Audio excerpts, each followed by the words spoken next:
some days you're gonna win. He says some days you're gonna lose. I tell you, I got news for you. You're losing all the time, you never win. No, if you believe that's how it's gonna be, I better put you down. Get up, you take your book, and come down on the ground. You gotta save me now. You better turn around. And I looked around. I was heading down. Oh, boy, my boy. Boy, my boy. 9:02. It's a Wednesday. We're halfway through the week almost. Daily show on this 11th day of June. And we got a good one.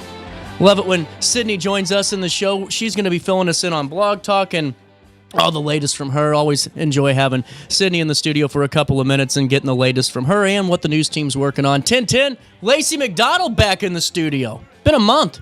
She's recovered well, and we're going to go back in the time machine 100 years ago. And then at 10:35, we're going to be talking to the Mississippi River Festival. Nick Zach going to join us in studio as we're on the road to the MRF and getting the latest on tickets. And maybe you can snag some. I don't know. Maybe I can be that persuasive today. We'll find out. Before I do news, okay, I told you it was all going to come on the show.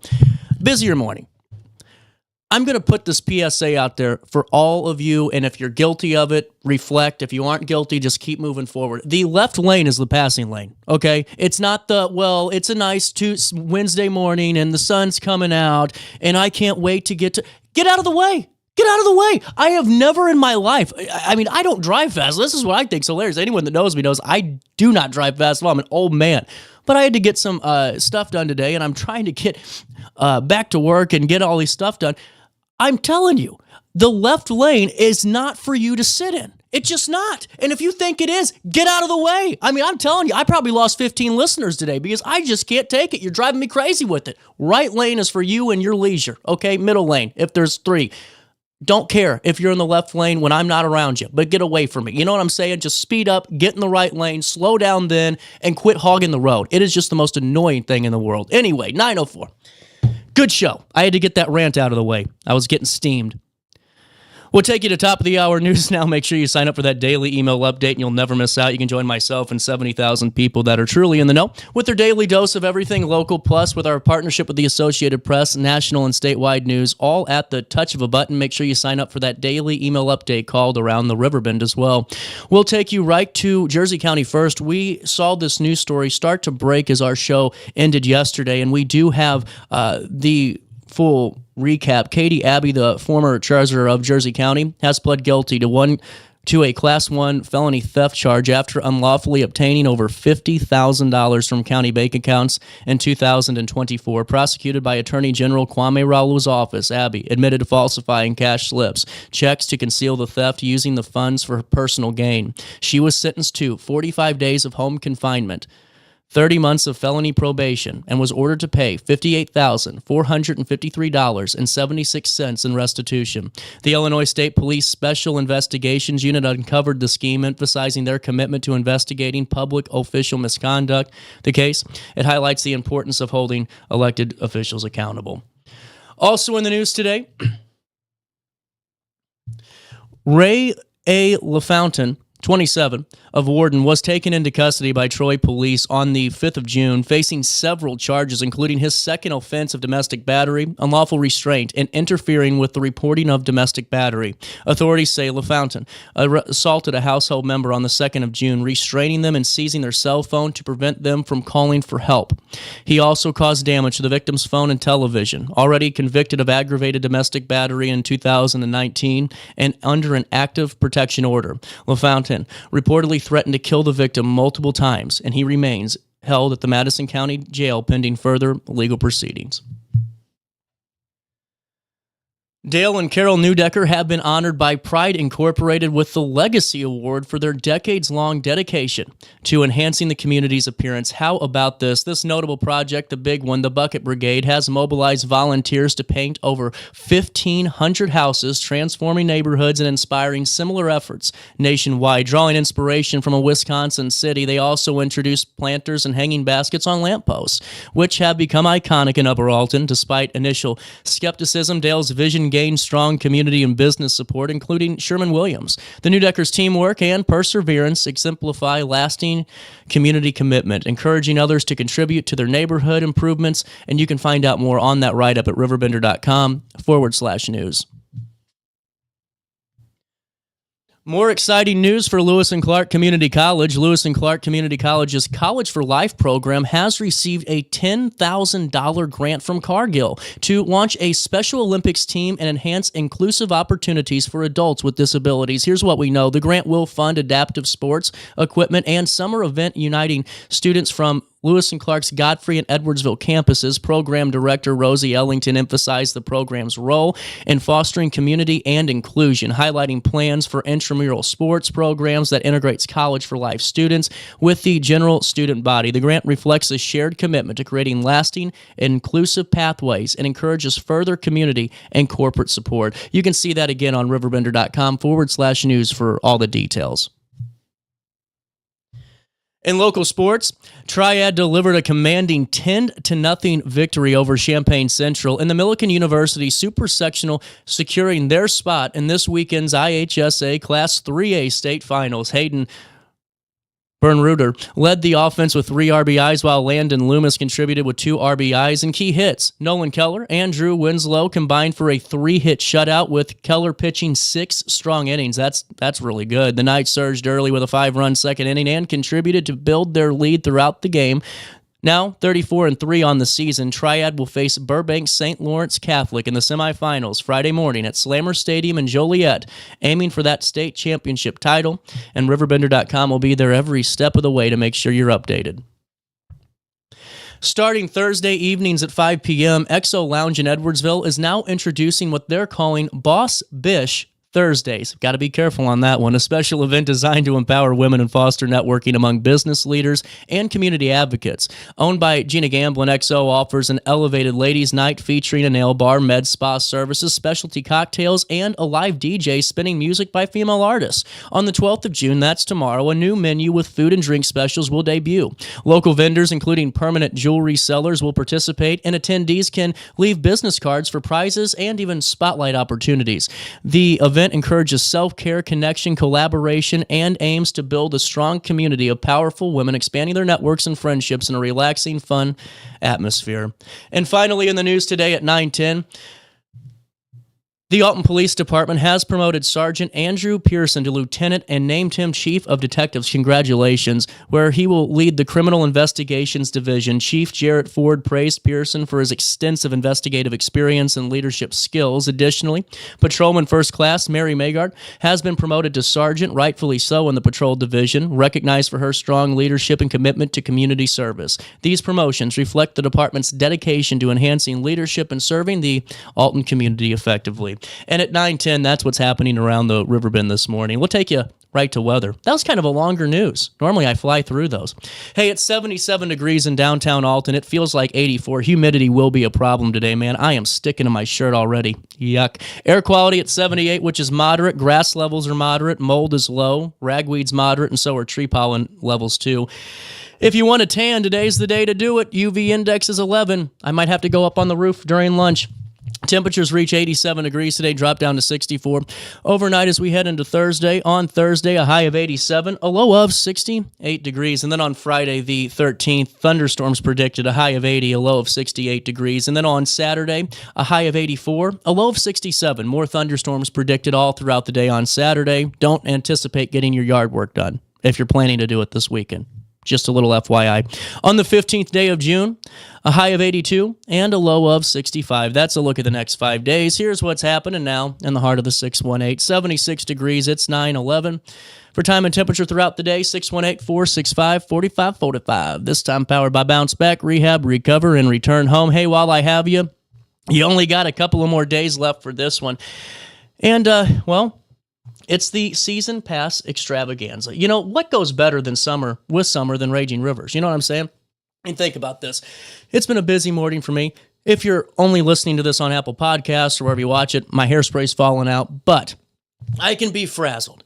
I can be completely just out in left field but I will always know where you go when it's always cool, when it's hot in the summertime, and that's Raging Rivers Water Park. Listen to this. I mean, season pass sale is ongoing now. It's so easy to get this. All you got to do is click on the RiverBender.com wallpaper and boom, good to go. Or, man, that was a loud boom. Or you can just go to RagingRivers.com. You know, the season pass sale, I'll scroll down a little bit so you can see more details. I mean, think about this. For $79.99, this includes unlimited visits to Raging Rivers during the 2025 season. One, bring a friend ticket. You got family nights, early entry Wednesdays during the season, plus exclusive offers throughout it. I mean, why wouldn't you take up that one? You know, hey, plus 10% off all food and retail while you're at the park with that Platinum Pass, and then, of course, free parking. Hey, what about this? Your season pass for $69.99 includes unlimited visits to Raging Rivers during the 2025 season. You know, if you want to go down that base tier, exclusive offers are going to be there for you. There will be family nights. Now, the only note on that $69.99 price is that parking's not included. So why don't you just go ahead and spend $10 more? You get the 10% off, you get free parking, it pays for itself in 2 days. I mean, or 2 visits. You know, what are you doing here? Go to RagingRivers.com, RagingRivers.com, and always stay cool when it's hot. Hey, we'll take a quick break. Come back, Daily Show. Sydney's going to be in here, and we're going to keep this Wednesday morning rolling.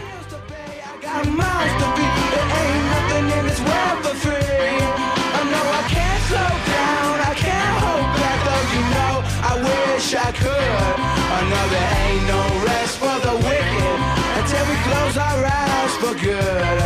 Not even 15 minutes later, I'm still walking on the street when I saw the shadow. When I got in the car accident at the ER, they gave me a prescription of hydrocodone, and over time, it took more medication to mask the pain. I moved over to drug seeking and found heroin and fentanyl. I went to the Centerstone rehab facility, and it was the best decision I ever made in my life. I have my own car, I have a job, there's nothing holding me back anymore. Do you need to declutter your space? Time to call me, the Queen of Junk. Since 1993, we have grown to be the leader in residential, commercial, and property management junk removal. At Sparks Junk Removal, we are eco-friendly. We recycle, donate, or repurpose items back into our community. Trash is our last resort to the landfill. Plus, with our all-inclusive service, our crews handle everything from labor to lifting and landfill fees. Give us a call or visit our website, sparksjunkremoval.net, to reclaim your space today. When you need a project done right, on budget and on time, trust Gillahan Concrete. Gillahan handles every kind of project, big and small. Commercial, industrial, residential, from room additions and garages to patios, driveways, and more. Gillahan brings quality and experience to every job. Family owned with over 30 years of service to our community. Call today at 618-781-3914 or visit GillahanConcrete.com. Looking for the best barbecue in Madison County? Head over to Carver's Barbecue in Godfrey, Illinois. From loaded barbecue nachos to mouth-watering pulled pork, brisket, ribs, and more, Carver's serves up award-winning flavors you'll love. Family-owned, Carver's is all about fresh-made in-house dishes served daily. Come visit us at 2716 Groveland in Godfrey, or give us a call at 618-467-9999. Order online, get it catered, or stop by for the best smoked meats around. Where great flavors meet family tradition, you'll find Carver's Barbecue. Have a rash, pink eye, or urinary tract infection and need care now? OSF On-Call Urgent Care is here to treat you. Start a virtual visit 24/7, whenever and wherever you need it. It's just that easy. osfoncall.org/virtual visit. You're listening to Our Daily Show with CJ Nasello on RiverBender.com. Then that time I went and said goodbye. Now I'm back and not ashamed to cry. Ooh, baby, here I am, signed, sealed, delivered, I'm yours. Here I am, baby. Oh, you got me feeling shaky. Welcome back. Sydney. CJ. Good morning. Good morning. How are you? Good. You ready to leave? I'm getting ready to leave because I have a groundbreaking ceremony to go to. Where are you going? Exciting. I'm going to, it's like the border of Madison and Jersey County. It's where they're doing the groundbreaking for the new Byway Visitor Center. So it's exciting stuff. That was talked about yesterday at the North Alton Godfrey Business Council. You'll have to fill me in a little bit, and I'll fill you in on what happens at the groundbreaking, and together we'll combine our information and have a good story. So that'll be good. That'll be good. That'll be a fun thing to go to. Yeah, I like groundbreaking ceremonies. They're kind of exciting, and people are in a good mood, and everybody flips the dirt up, and it's You know what fun. I think's so funny? What? Those people have never picked up a shovel in They their life. haven't, no. I mean, you can tell by the can way tell. they hold the Yeah, damn you shovel. Okay, it's meant to lift, not to stab. Yeah, no, you're absolutely right. That's so funny.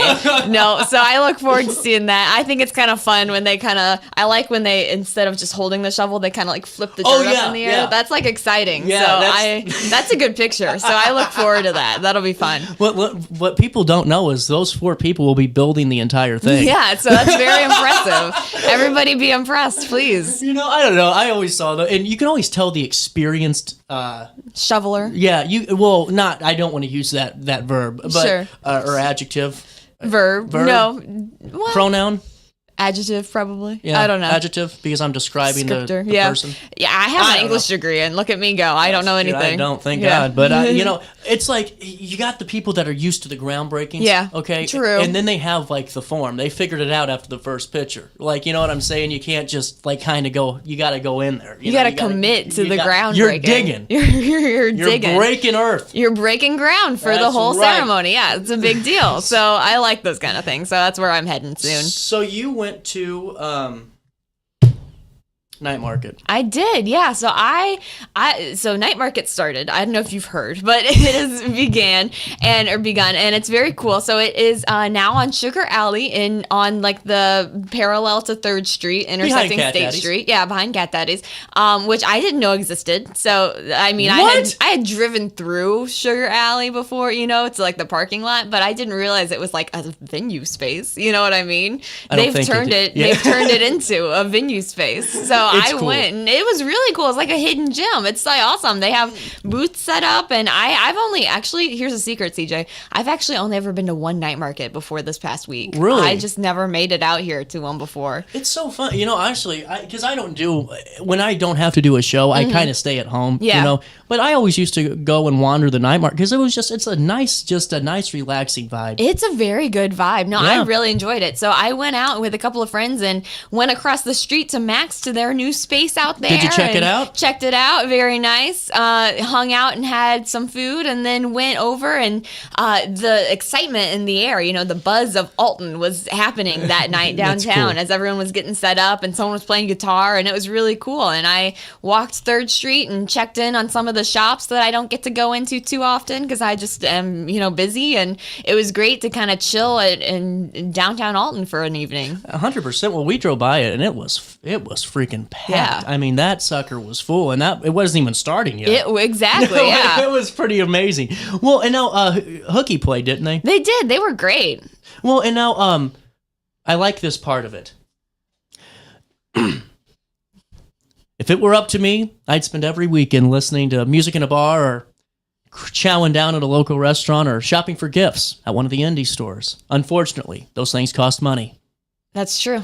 Sydney Sinks 2025. 2025 emphasis 2025. No, I have obligations, so sometimes I can't spend my weekends in downtown Alton, but when I can, I love hanging out. And don't get me wrong, I've spent my fair share of summer days sipping iced coffee and walking those shops and chilling out, hanging out downtown Alton, and it's a good time. But doing it at night is like a whole other vibe. It is. It's fun. I like the energy going on downtown. I do too. And now you almost dropped a few $100 if you could. I almost, but I had my few allotted dollars that I was going to spend for night market. You know what I mean? Because you go there and you're like, wow, everybody here is so creative and so talented. And so it's very tempting. I was like, I'm decorating this apartment. I'm looking for new decor items. Don't you have enough of that? Didn't we figure that out?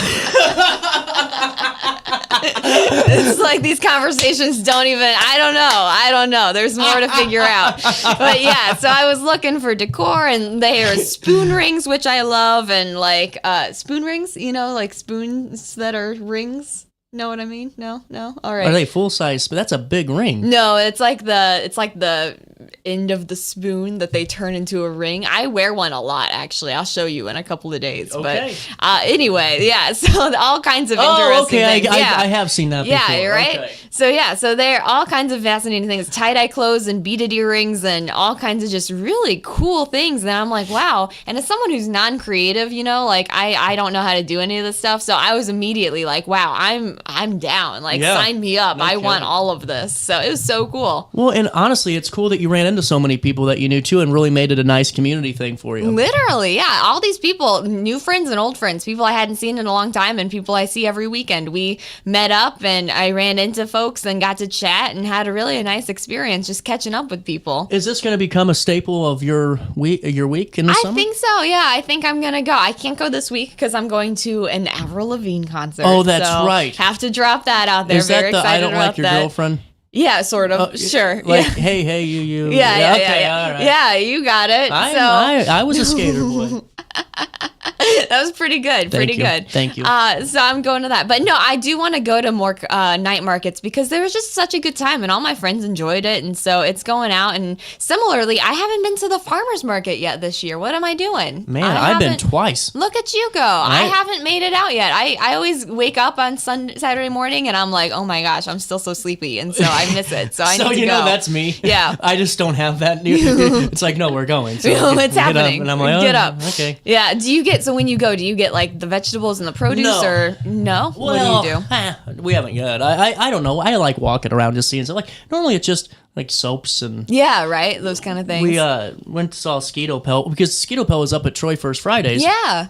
And they're getting ready to launch a tiki torch. Oh, cool. That's awesome. An all-natural one. That's very cool. They said stop by and go pick one up at the farmer's market and test it and let us know. And it works pretty good. Yeah. So I'm happy. But we went and saw them and then kind of get food and just see what's out there. See what the vibe is. Not really going for a set item, if that makes sense. No, that's fair. That's a good vibe to just walk around. I haven't farmer's marketed that hard yet, so I don't know, like, really what the... We need to get you a tote bag. Yeah, like I don't know the chain of events here. I just kind of walk around and wave. Yeah, that's fair. Look, it's that idiot. Hi, how you doing? Yeah.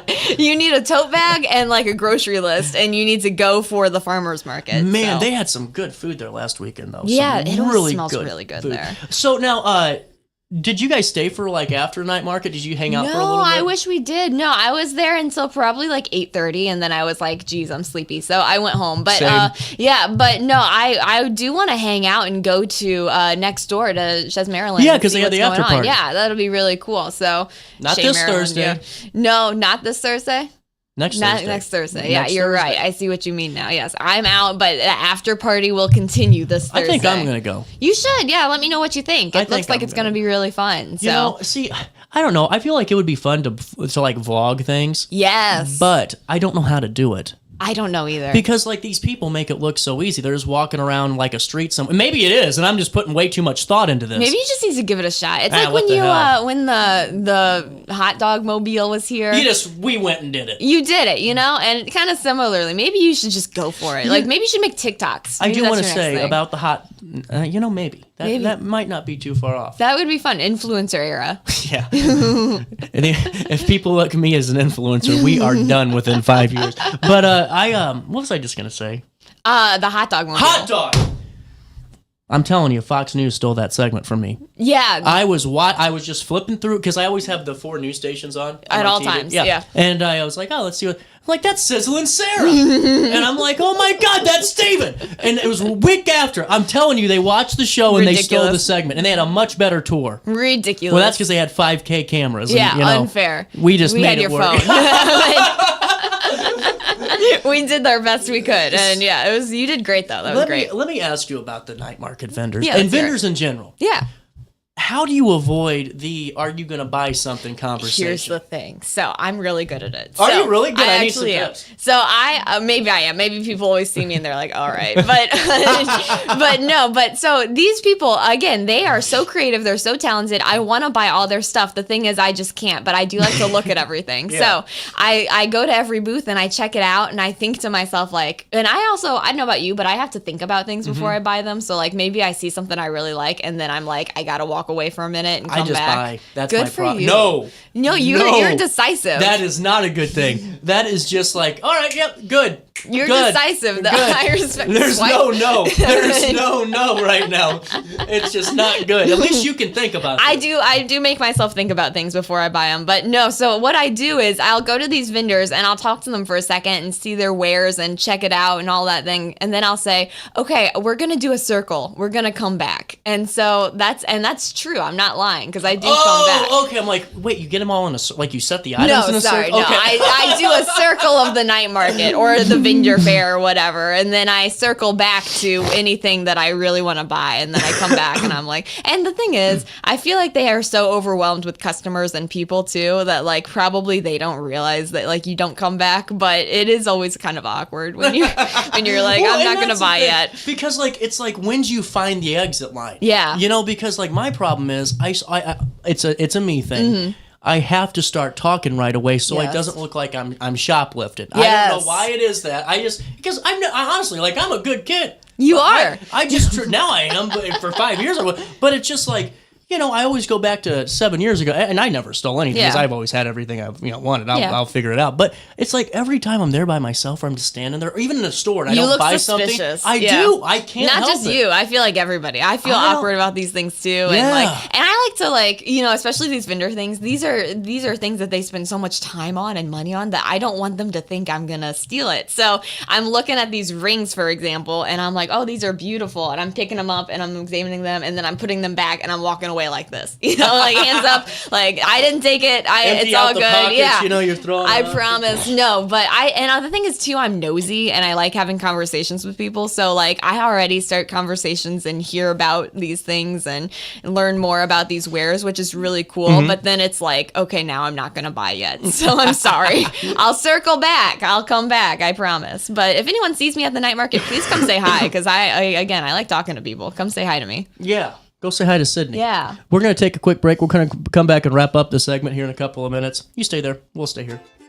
Oh no, another bad headache? Yeah. Maybe it's time to see your doctor. OSF Healthcare can handle all of your family's primary care needs, including diagnosing health issues or referring you to a specialist. Schedule an appointment today. For the biggest selection of pre-owned cars, trucks, and SUVs in the Riverbend, visit AltonToyota.com or stop at their location on the Homer Adams Parkway in Alton. Winner of the prestigious President's Award, Munganast Burkhardt Alton Toyota knows how to treat their customers, and it will help you find the vehicle that is perfect for you. For years, Munganast Toyota has been a fixture in the Riverbend, and now Munganast Burkhardt carries the tradition. New name, but the same great service you've come to expect. Yo, what up? It's Mike Keith, the proud graduate of Lewis and Clark Community College. I got my start in broadcasting and now I work all over the country. I discovered my path in media, but I could have been an electrician. Or I could have been a nurse. Maybe not.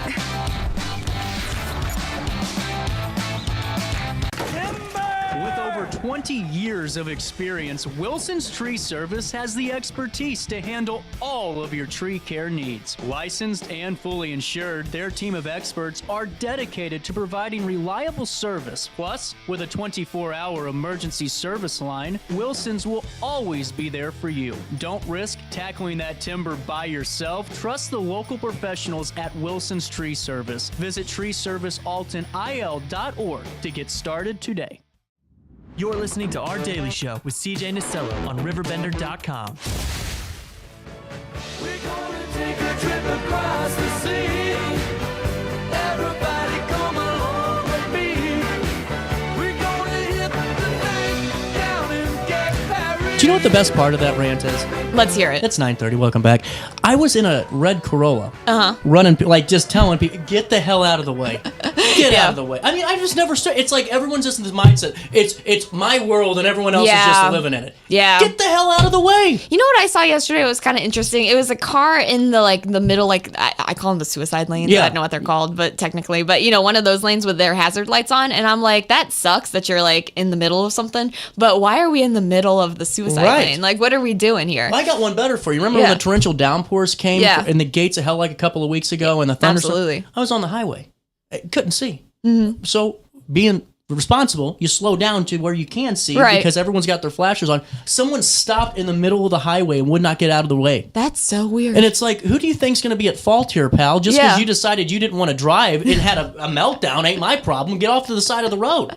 I'm telling you, it's the most amazing thing I've ever seen. Anyway, I was driving, so I had to. The reason I'm pissed, I had to do some errands. I had to run back and forth, and I would have made it back within 20 minutes sooner if I didn't have these idiots that just decided, You were running errands this morning. Good for you for getting things done. It was a busy morning.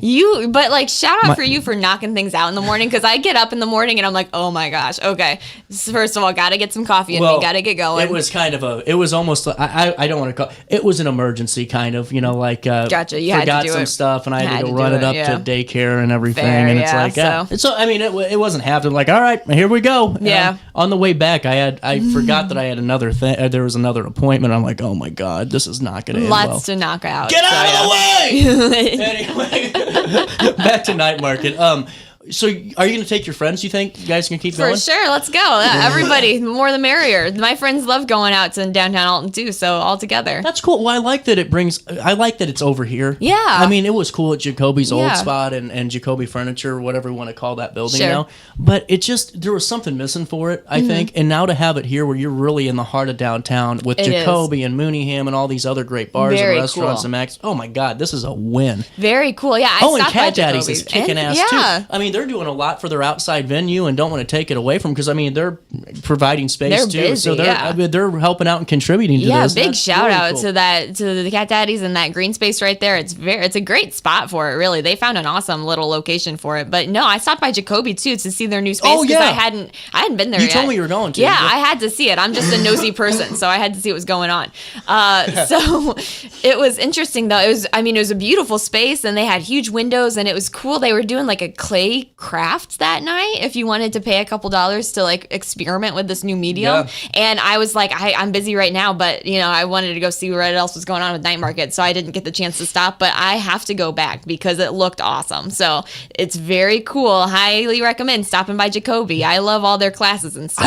I just am excited for the downtown district. I really hope it leads to some really cool things, because it looks like it. The more you do positive things and do community stuff, well then the less bad stuff you have going on around it in the most appropriate way. And honestly, it seemed like everyone really did like the space down there. Now, who had the best booth? Oh, I can't do that. I can't do that, Who had the best booth? I will say I bought one thing. I'll say this. Did you? It's from... In your allotted amount. In my allotted money. I bought one thing. It was from the Spoon people, the Spoon Booth people. I wish I had their name on me right now. I'm so sorry. That was funny. I don't know their name, but if you go, you'll see who I'm talking about. But it was a little spoon and it had a little... Look. Hear me out, CJ. It was a spoon, like, handle, and it had a flower in it, and it's a carvent, and you put it, like a carvent, I don't know. What's a carvent? Like, it's like a carvent thing, where you put it on your carvent, and it's just a little decoration. I thought, like, this was a new type of material. No, sorry, this is like it's like a little decor item for my carvent, so I'm amping up my car decor. So your carvent's gonna be the big spoon. Exactly, yeah. Exactly. So my carvent is looking very cool right now. I didn't get anything for the apartment like I was talking about, but my car, however, looks great. So that's fun. Did you get the Hallmark case? The Hallmark case? Yeah, we talked about last week. Are you going to get the curio cabinet? Probably not. God! I know. Isn't that sad? I'm excited to go see that. Next lifetime. It's okay. How's the move been, though? Pretty good? It's been good. Yeah, thanks for asking. No, it's exciting. I've been walking on the trails out in Edwardsville, which has been gorgeous. Getting some nature. Walked 3 miles yesterday. Look at me go. Woo! So it was very fun. I'm training for my 5K that I said I was going to do. Wait, what? If you remember, I said for my New Year's resolution I was going to do a 5K this year. So I've been, look, don't laugh at me. I'm not laughing at you. You just have the most interesting goals. Well, we'll see. We'll see if it works. What made you think of the 5K? Because I've never done one before, and I was like, I want to start running, and so I figured this would be a good goal. And I haven't started running yet. I've started walking, but maybe one of these days I'm going to amp walk up. before you can run. Thank you. It's like a couch to 5K moment, but I'm not doing any like training. I just know that I need to figure out how to do it. So yeah, you're gonna be like Michael Scott whenever he did his rabies run. You're gonna carbo load. Yeah, exactly. No, I don't be surprised if I faint, but we'll see what happens. Man. I'll keep you updated on that because I'm getting closer. I think it's going to happen one of these days. Really? We got to get the Riverbender drone out. We can get some aerial shots of you. Let's not do that. It'll just be me huffing and puffing. We don't need that. No one needs to see that. I used to do that. But with that being said, I like the fact that this was, this story at your blog was trending. It was really cool to see that people love the positive side of Alton. And I think that's really cool. And I hope that more and more good comes out of the night markets being downtown. And because, people always, been complaining about like loitering and different things. But it's hard to loiter when you have 500 people there for an event. You aren't going to hang out there. You're going to go find somewhere else. So the more you can do good stuff, I think it gets rid of the bad. Sure, and I like seeing everybody out and walking around on the sidewalks and chilling at the patios and just enjoying all the businesses and things that downtown has to offer. Because honestly, downtown Alton is thriving. It's cool that it's become just like you say, like the Renaissance of Alton. Yeah. So it's great to see, and it was fun to be out there. Yeah, I've been saying it for 2 years. You're right. You're onto something. So I got to be a part of it this past week. Highly recommend getting out there. And again, if you see me, come say hi because I'll be there multiple times this summer. I think I'm heading out. Should I say? Okay, I'm gonna say it. Depending on what time of night it is, say hi. I don't know. Yeah, hold on. I just in case, CJ's sunglasses are still on and he's inside at 11:30. Maybe just hold off then. Oh no, we're back. Guess they had enough of the segment. Yeah. All right, you got to get down the road. I got to go. Have fun at the groundbreaking. I want to see some good tell them before they take that picture. Say CJ is watching this. I'll let them know. He is not playing games. I'll let them know. Almost gotten to 14 road rage scenarios today because people can't get out of the left lane. You've had a rough one. I don't know. All right, Sydney, you have fun. Thank you. You too. Take a quick break. Daily Show comes back to you next. Throughout all life stages, you need someone in your corner, guiding you on your health and wellness journey. At OSF Healthcare, that's your primary care provider. Your OSF primary care provider is there for every stage of life. Find a provider today at osfhealthcare.org/primary.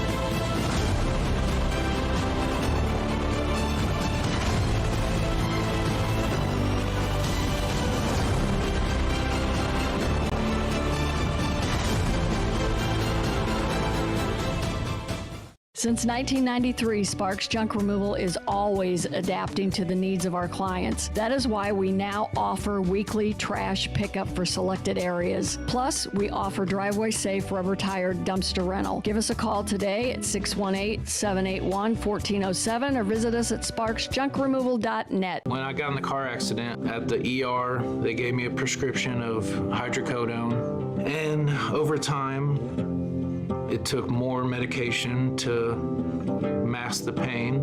I moved over to drug seeking and found heroin and fentanyl. I went to the Centerstone rehab facility and it was the best decision I ever made in my life. I have my own car, I have a job, there's nothing holding me back anymore.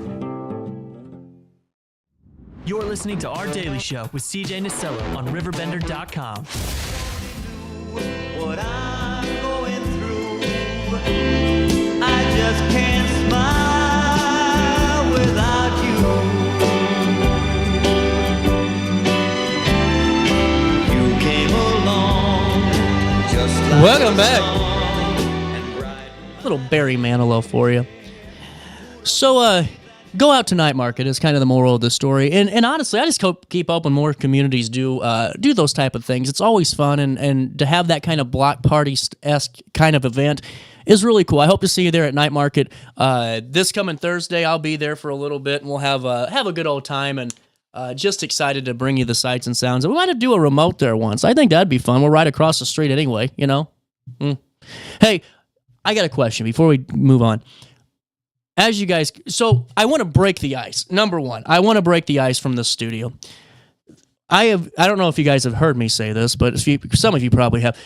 These studio lights in here are like Kmart. They're fluorescent. They make me look like just not my skin tone. But I thought, let's try before you go on vacation. You got to get some sun because you haven't been out in the sun really in years. I mean, you only move at night. We got to figure this out. So I started to, I figured I'm going to start. I only had one opportunity because of just the way things go. I think it's smart today, instead of taking lunch, to take my lunch up on the roof, if it's possible, and just tan. What do you think? I think if I'm up there for like an hour, maybe even a half hour for 4 days, I think I'm going to get back to my original color here. Maybe. Potentially. Do you think that's a good idea? I don't know. I'm kind of rambling here. But hey, really great conversation took place, and I'm going to take you back to this now. Lacy McDonald joins us at 10:10. But this is one that I wanted you guys to kind of get a little bit more information on, and I'll see you on the flip side.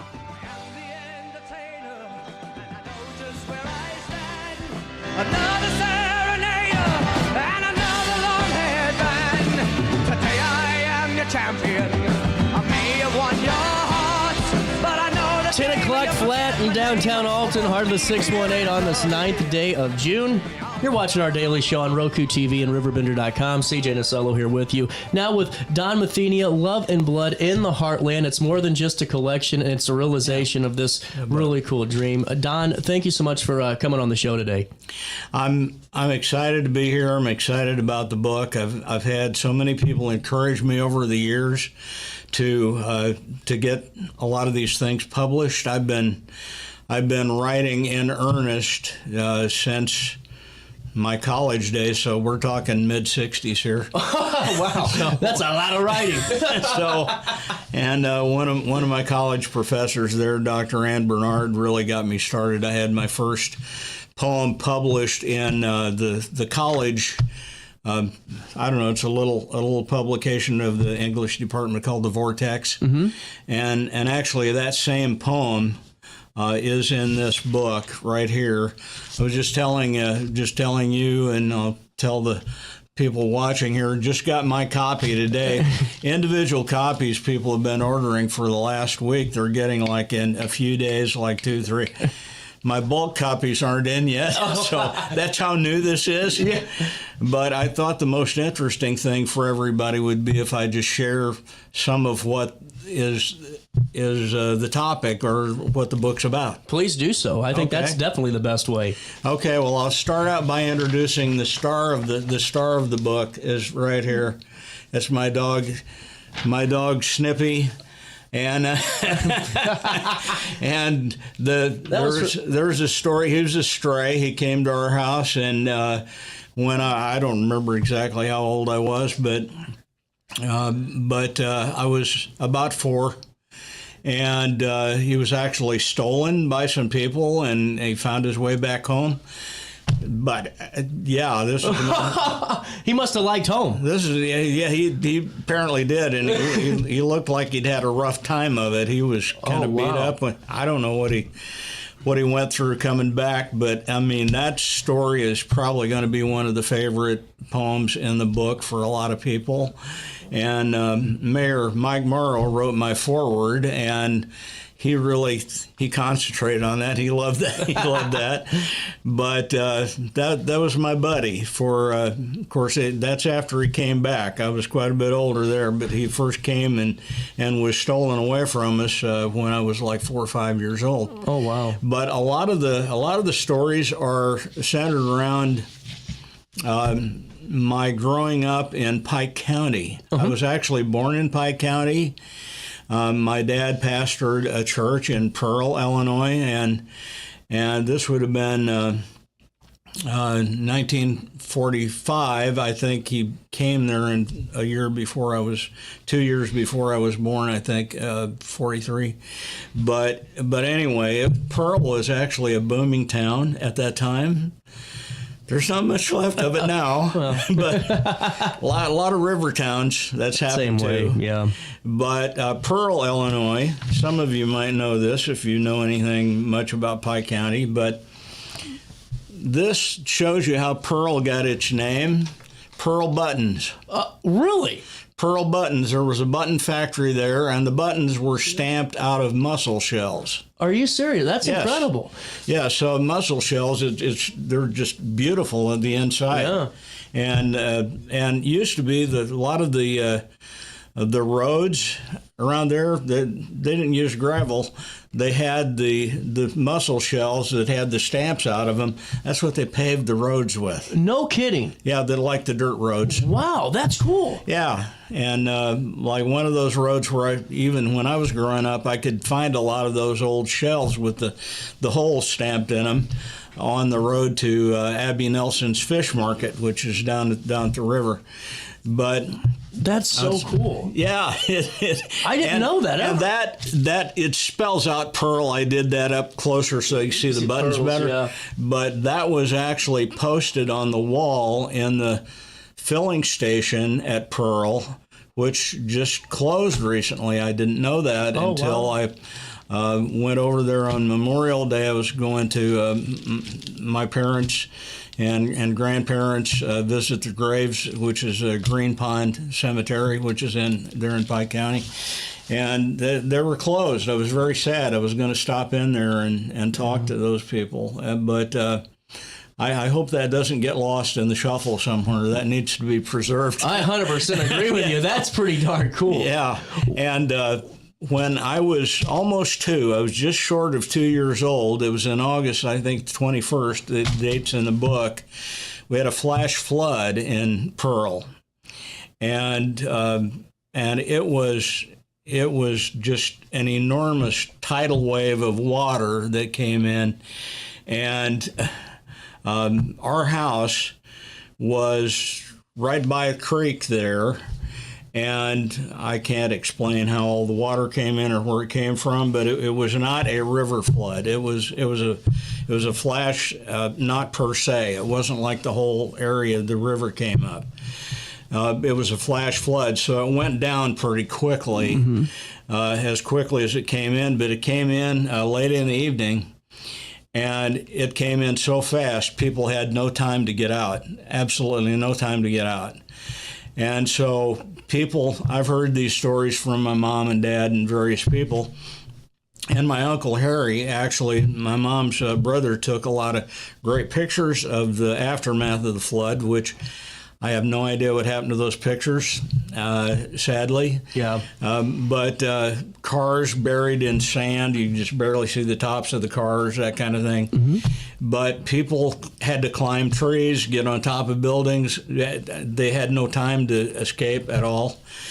And so my mom said she could hear all through the night. She went to her mom and dad's place. This is my grandfather holding me. Oh, wow. And that would have been earlier than the flood. That obviously I wasn't very old there.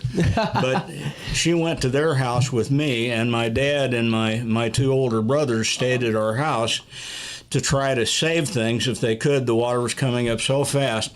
But my mom said she could hear people calling back and forth to each other, singing songs, saying, "Hey, Joe, are you all right?" "Yeah, I'm okay. How are you?" And like keeping each other company because they couldn't come down. They had to stay in trees all night or on top of buildings, wherever they could get. And nobody died, which was amazing. That is amazing. But it did a tremendous amount of damage, and it pretty much wiped our family out. But my brothers were stacking up furniture downstairs and some of the nicer things and trying to get them up out of the water. But it didn't help. It flooded the entire downstairs. And my brother Paul, he just told me this recently. He's 93 now. And he just told me just a couple of weeks ago, from the upstairs window, he opened the window to look out at the flood, and he'd reach out the window and stick his hand in the water. Oh, wow. But our house was located right where the flood was coming through, and it was like quivering. A lot of houses got washed off the foundations.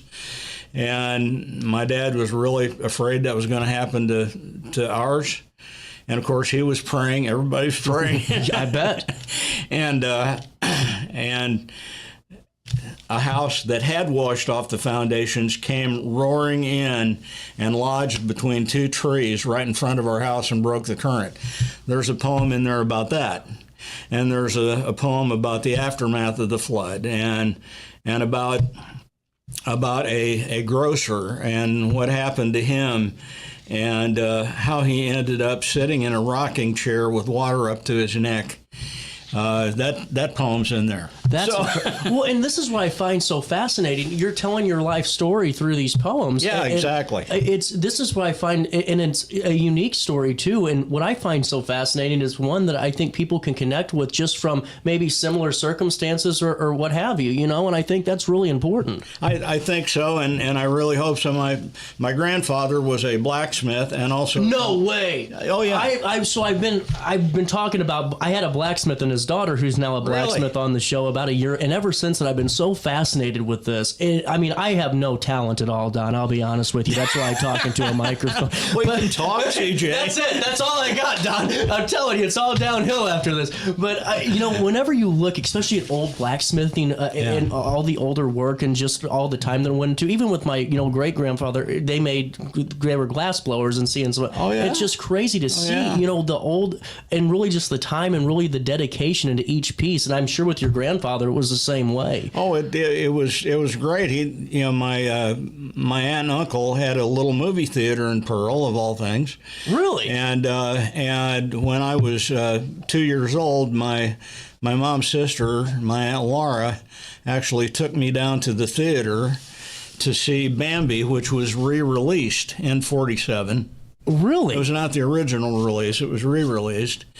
And I wouldn't sit down. I'd never been in a movie theater before. And all I remember, she was standing in the back holding me, and a big hoot owl on the screen, and it started going hoo like really loud and flapping, and I started screaming. She had to take me out, and I still remember that. And there's a poem about that. I love this. Do you got a moment to take a break with me? Yes, Let's take a quick break so I can pay a bill or two. It's 10:11. We'll come back with more of this Love and Blood in the Heartland. Don Matheny of the book out now. You can get it. Where can we get Amazon? It will be available other places later, but right now it's just Amazon. And we'll link that in an article at a later time. But we'll take a quick break. We'll be back in the studio right after this on Roku TV and Riverbender. When I got in the car accident at the ER, they gave me a prescription of hydrocodone. And over time, it took more medication to mask the pain. I moved over to drug seeking and found heroin and fentanyl. I went to the Centerstone rehab facility, and it was the best decision I ever made in my life. I have my own car. I have a job. There's nothing holding me back anymore. Do you need to declutter your space? Time to call me, the Queen of Junk. Since 1993, we have grown to be the leader in residential, commercial, and property management junk removal. At Sparks Junk Removal, we are eco-friendly. We recycle, donate, or repurpose items back into our community. Trash is our last resort to the landfill. Plus, with our all-inclusive service, our crews handle everything from labor to lifting and landfill fees. Give us a call or visit our website, sparksjunkremoval.net, to reclaim your space today. When you need a project done right, on budget and on time, trust Gillahan Concrete. Gillahan handles every kind of project, big and small. Commercial, industrial, residential, from room additions and garages to patios, driveways, and more. Gillahan brings quality and experience to every job. Family owned with over 30 years of service to our community. Call today at 618-781-3914 or visit GillahanConcrete.com. Looking for the best barbecue in Madison County? Head over to Carver's Barbecue in Godfrey, Illinois. From loaded barbecue nachos to mouth-watering pulled pork, brisket, ribs, and more, Carver's serves up award-winning flavors you'll love. Family-owned, Carver's is all about fresh, made in-house dishes served daily. Come visit us at 2716 Groveland in Godfrey, or give us a call at 618-467-9999. Order online, get it catered, or stop by for the best smoked meats around. Where great flavors meet family tradition, you'll find Carver's Barbecue. Have a rash, pink eye, or urinary tract infection and need care now? OSF On-Call Urgent Care is here to treat you. Start a virtual visit 24/7, whenever and wherever you need it. It's just that easy. OSFOnCall.org/virtual visit. You're listening to Our Daily Show with CJ Nasello on RiverBender.com.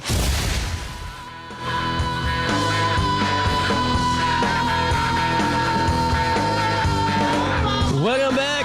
10:14, a little bit of change on this Monday morning. It is the 9th day of June. Don Mathenia back in the studio. Love and Blood in the Heartland is out now on Amazon.com. And really, just a reflection of your life. And we're just talking about all these different stories. And what I find so fascinating is that you were able to gather all of this and really tell this story and remember them all. Because I've always thought, how cool would it be if we all kind of just wrote little notes about things that happened to us. And then we put it all together at the end, and that's the book. But you actually have done it. Well, I have, and it's not through my entire life right. as far as that goes. But by the way, Mike Morrow, the mayor, he wrote a book called Proudly Made in Flint, Michigan, which is his entire life up to the time he joined the Army. And it's really a great book, and he does that. But anyway, this is my dad who was fishing with my grandfather's nets. Wow. And unfortunately, my grandfather is not in that picture. But that's cool. Yeah, it's... and like I said, he was a blacksmith, which unfortunately, gave him cataracts back when nobody knew what to do about cataracts. Right. And that's actually covered in one of the, the poem that I actually wrote was published by Blackburn in the Vortex called Illinois Rivertown Elegy. It covers that with, I won't say anymore because it's kind of an overview. Oh, okay, gotcha. Yeah, but and this is my mom and dad and me, and that's our house in Staunton, Illinois, which is where I grew up. We moved out of Pearl after the flood because basically we just lost everything we had. That's nice. What a nice photo, though. You guys had a nice looking family, too. Well, hey, we did. And I've got pictures of with my brothers that are in the book also. And this is me and the love of my life, my high school sweetheart, Rosetta Nowell. And that was taken at her prom. And I was actually attending college in Springfield, Missouri at that time, and we got married. And I moved back to Staunton and enrolled at Blackburn College. Wow! And I had a almost 30-year teaching career. This is what I looked like when I started teaching. That's right. Okay. I love this. In Carrollton, Illinois. I like the style you had, Don. Hey, man. Look at that. That's cool. I like that one. Well, and you had you taught for 30 years, right? Yes. Well, and teaching was a major part of I remember speaking to you before. I loved teaching. I loved students. That was my mission. It didn't feel like work. You definitely don't go into teaching, especially when I did, to get wealthy. That's my first teaching job was like $5,000 a year. Really? That's even hard to believe now. Yeah, I can't even wrap my head around that. But anyway, yeah, wow. I loved it. There's a lot of my original artwork in the book also. Oh, wow. This one of them, beautiful. a picture, and there's a poem about this, too. It's my dad at Jenny Lake. This is cool. Wyoming, Grand Teton National Park. So you got digital copies of these, by chance? Well, no. Okay. They're I could get you something. They're in the book. This is a picture I took at Grafton on the waterfront. That's in the book. Grafton. And wow. Yeah, and I really like that picture. Look at that. The detail on these are just fantastic, though. Well, and that actually, I kind of messed with that a little bit, so it looks more like a painting than the original photograph. But there's a lot of my art in the book. It's not all serious, by the way. Oh, I will tell you this about one other thing, going back to Rosetta. My wife passed away in 2015. Oh, I'm sorry. And so one of the poems I wrote, my job with NFIB at the time, which I'm great friends with a lot of those people, give them a lot of kudos in the book, but I was on the road a lot. The job entailed a lot of driving. And there's a poem called Persistence of Regret, and it's about how difficult it is to keep your mind on positive things when you're stuck on the road for hours. Yeah. And you're coming home to an empty house. Man. Yeah. And, but there's funny things too, like a poem I wrote about turkey buzzards. Turkey buzzards. And I like the roadkill for $6. That's pretty fun. I like that one. And I wrote a poem about the turkey buzzard, and it just starts. I just was driving down the road like I was this morning on the way here, down the river road, and there's all these thermals, especially on a sunny day, and the heat rising, and they just float around. And God bless the turkey buzzard, happiest critter I know. Floats around on thermals, eats dead stuff by the road. I mean, what a life, right? That's true. So I love this. Well, and before I'm getting distracted because I know that Sun Studios. I've been there multiple. I love that place. I think that is so cool. It's great. So whenever you're writing about this is what I like is the diversity of your poems too. There's a lot of different types. Oh well, there is. There's a ton of it, and it just it's. One of the things I put in the book, just some of my comments, is like my writing, whether it's the songs, because I've written a lot of songs, and quite a few of those are in the book too. Wow. And I've been able to perform some of them that I've written at churches, and actually some secular stuff I did way back when to a large audience, about 2,000 people. That was exciting. Wow. But anyway, it's just it's all over the map, and like I said, that's the way I like it. It's just I think of something, I get an idea, I grab a piece of paper, and I just start writing stuff down. That's really cool. So some of it's philosophical, a lot of it's just funny. I wrote a poem called Velvet Elvis, if anybody knows what a Velvet Elvis painting is. And it's not about the paintings, it's an ex-girlfriend's complaint about her boyfriend, calling him a Velvet Elvis. So anyway, that's a funny one. That's pretty good. I like that one. Yeah, beneath the brilliant colors, her soul is cold and black. So, but anyway, like you said, the Sun Studios, and big fan of all the Sun records the Love and Spoonful came out with a song called Nashville Cats, which I really like.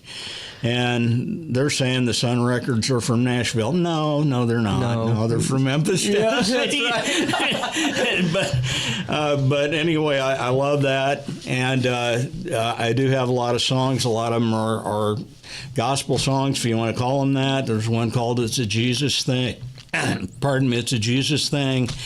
One that I wrote back in 2004 called Vision of Jesus. I've been able to perform that one a number of times, and a number of others. But anyway, hopefully I'll get to do more of the performance part of it. I think you will. I'm going to be accompanying Nikki, Music in the Park. Oh, yeah. Absolutely.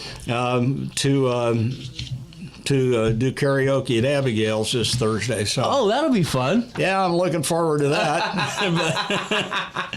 Really looking forward to that. But and as I told you before we started here, I wrote a poem, which I'll read it if you want me to, or you can read it. I would love for you to read this. Okay. I would like to go out with this. So why don't we do this? How can we get your book now? It's on Amazon. It's on Amazon. There's a QR code, but if you just go to Amazon, go to the book section, put Love and Blood in the Heartland, it'll come up, or you put my name, it'll come up. And I am going to be doing book signings. I know I'm going to be doing one, hopefully, if my books come in time. I think that'll be no problem, but that'll be June 21st in Carrollton. But I plan to do one in Grafton, Jerseyville. I'd like to set something up in Alton. I don't have any idea for sure where to go with that. With that one, I might need some help on that one. Staunton, where I graduated from high school. Carrollton definitely is a big one, and that's the 21st. Yeah. And so I'm not sure, but we'll get the word out best we can when we have book signings coming up. 100%. And Don, thank you so much for sharing. This was such a great conversation. It was really a fascinating one, and I wish you nothing but success with the book. I know you will. Thank you. And now, with that being said, you did write this for the Riverbend, and I would love for you to take it away. All right. And if there's anything in here you don't recognize, just Google it, okay? Yeah. And it's called Let's Start with Jacques. Folks in the Riverbend knew him as Jacques. His title means father, père, father, Marquette. Explorer, cartographer, missionary, priest, he mapped the Great Water with Lou Joliet. Native Americans from many tribes like Fox and Illini and Little Osage hunted and fished and told scary tales of the Piasa bird and the men that it ate. Of course, Lincoln Douglas, their final debate. Lewis and Clark with their Pierrots and gear. NBA's Gallatin, Cheyenne's Clint Walker, and Robert, the tall, gentle giant, lived here.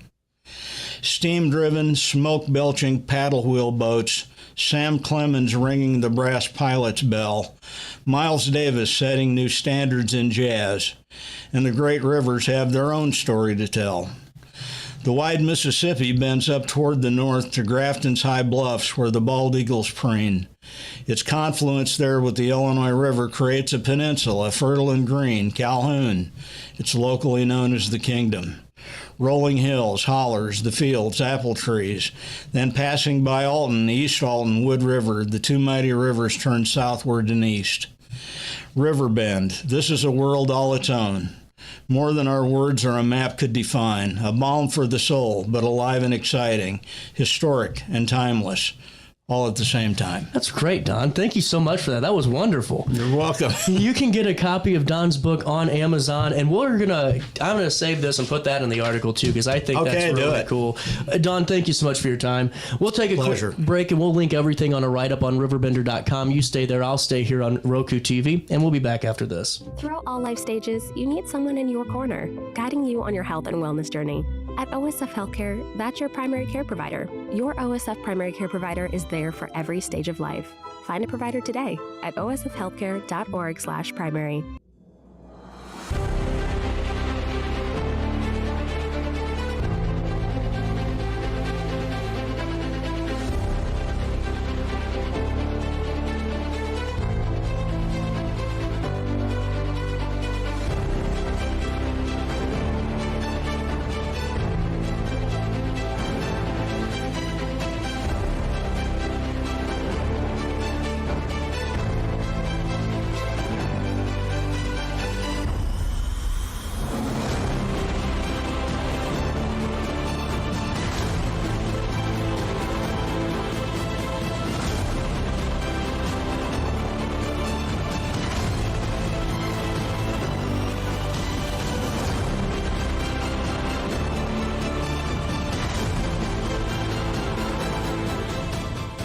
Since 1993, Sparks Junk Removal is always adapting to the needs of our clients. That is why we now offer weekly trash pickup for selected areas. Plus, we offer driveway-safe rubber-tired dumpster rental. Give us a call today at 618-781-1407 or visit us at sparksjunkremoval.net. When I got in the car accident at the ER, they gave me a prescription of hydrocodone, and over time, it took more medication to mask the pain. I moved over to drug seeking and found heroin and fentanyl. I went to the Centerstone rehab facility, and it was the best decision I ever made in my life. I have my own car, I have a job, there's nothing holding me back anymore.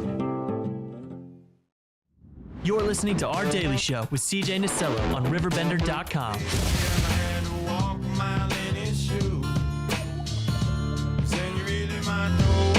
Like to sing the blues. Yeah, then you really might know what it's like. Yeah, then you really might know what it's like. Yeah, then you really might know what it's like. Welcome back. 10:10, a little bit of change. Hey, just a quick couple of news stories for you. Lewis and Clark's Community College for Life program has received a $10,000 grant from Cargill Inc. to launch a Special Olympics team and enhance inclusive opportunities for adults and with disabilities. The grant will fund adaptive sports equipment and a summer event uniting students from both the Godfrey and Edwardsville campuses. Program Director Rosie Ellington emphasized the program's role in fostering community and inclusion, highlighting plans for an intramural sports program that integrates College for Life students with the general student body. The grant reflects a shared commitment to creating lasting, inclusive pathways and encourages further community corporate support as well. Also in the news, out of Troy, Roy A. LaFontaine, 27 of Warden, was taken into custody by the Troy police on the 5th of June, facing several charges, including a second offense of domestic battery, unlawful restraint, and interfering with the reporting of domestic battery. Authorities say he assaulted a household member on the 2nd of June, restrained them, seized their cell phone to prevent them from calling for help. He also caused damage to the victim's phone and television. And already convicted of aggravated domestic battery in 2019 under an active protection order, LaFontaine reportedly threatened to kill the victim multiple times as he remains held at the Madison County Jail pending further legal action. Also in the news today, the Alton Police Department recently honored officers and telecommunicators for their exceptional bravery and teamwork during a dangerous response to a connected shooting incident that occurred last August. Chief Jarrett Ford presented the Medal of Valor to several officers, recognizing their outstanding courage, selflessness, and dedication. Additionally, the department's inaugural Outstanding Team Award was given to a group whose combined efforts from the initial 911 call to suspect engagement and life-saving aid, including care for an injured police dog, demonstrated professionalism and commitment. Chief Ford highlighted that these awards honor the skill and courage of those who protect the community in a chaotic situation. And also, following that story, the Alton Police Department has promoted Sergeant Andrew Pearson to lieutenant and named him Chief of Detectives. Congratulations, where he will lead the Criminal Investigations Division. Chief Ford praised Pearson for his extensive investigative experience and leadership skills. Additionally, Patrolman First Class Mary Maggart has been promoted to sergeant in the patrol division, recognized for her strong leadership and commitment to community service. That's a look at what's happening around the Riverbend on this 11th day of June. We'll take a quick break, and more Daily Show comes right around the corner next in the heart of the 618. Throughout all life stages, you need someone in your corner, guiding you on your health and wellness journey. At OSF Healthcare, that's your primary care provider. Your OSF primary care provider is there for every stage of life. Find a provider today at osfhealthcare.org/primary. Cardin Circus is coming to town. It's fun for the whole family. Don't miss out. Get ready for breathtaking aerial stunts and a heart-pounding thrill ride that will have you on the edge of your seat. 2 nights only. See the magic in Jerseyville on May 27th and Highland on May 29th. Bring the whole family and experience the wonder of Cardin Circus. Get your tickets now at glowcircus.com.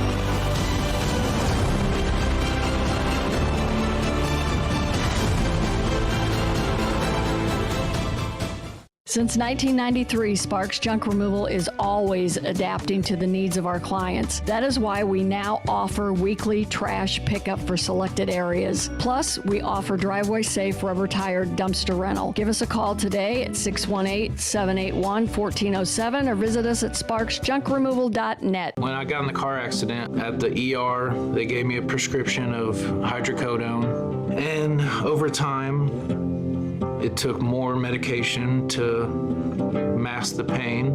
I moved over to drug seeking and found heroin and fentanyl. I went to the Centerstone rehab facility, and it was the best decision I ever made in my life. I have my own car, I have a job, there's nothing holding me back anymore. You're listening to Our Daily Show with CJ Nasello on RiverBender.com.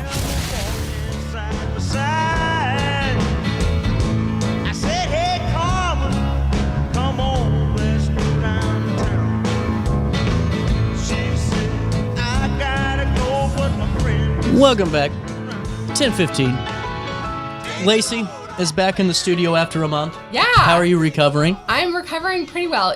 So I had hip surgery 6 weeks ago, and I thought Was it 6 weeks? It'll be 6 weeks tomorrow. Wow, time flies. This has been a kind of a busy May. Yeah, it has been busy. So now I'm off crutches. I'm getting around. It was a repair, so now I'll be perfect again. Well, you had a pretty serious. It was because whenever you said you're getting your hip worked on, I'm like, oh well, she'll be cutting the grass in 2 days just because of the normal, I guess, the routine thing. You had a serious situation going. It was a lot more. The surgery itself, it was arthroscopic. Like they barely had to cut me open. But the recovery was a lot more intense than I realized it would be. So I was on crutches for 4 weeks. I'm not driving yet. And how's that going for you? People take me where I need to go. Do you like it?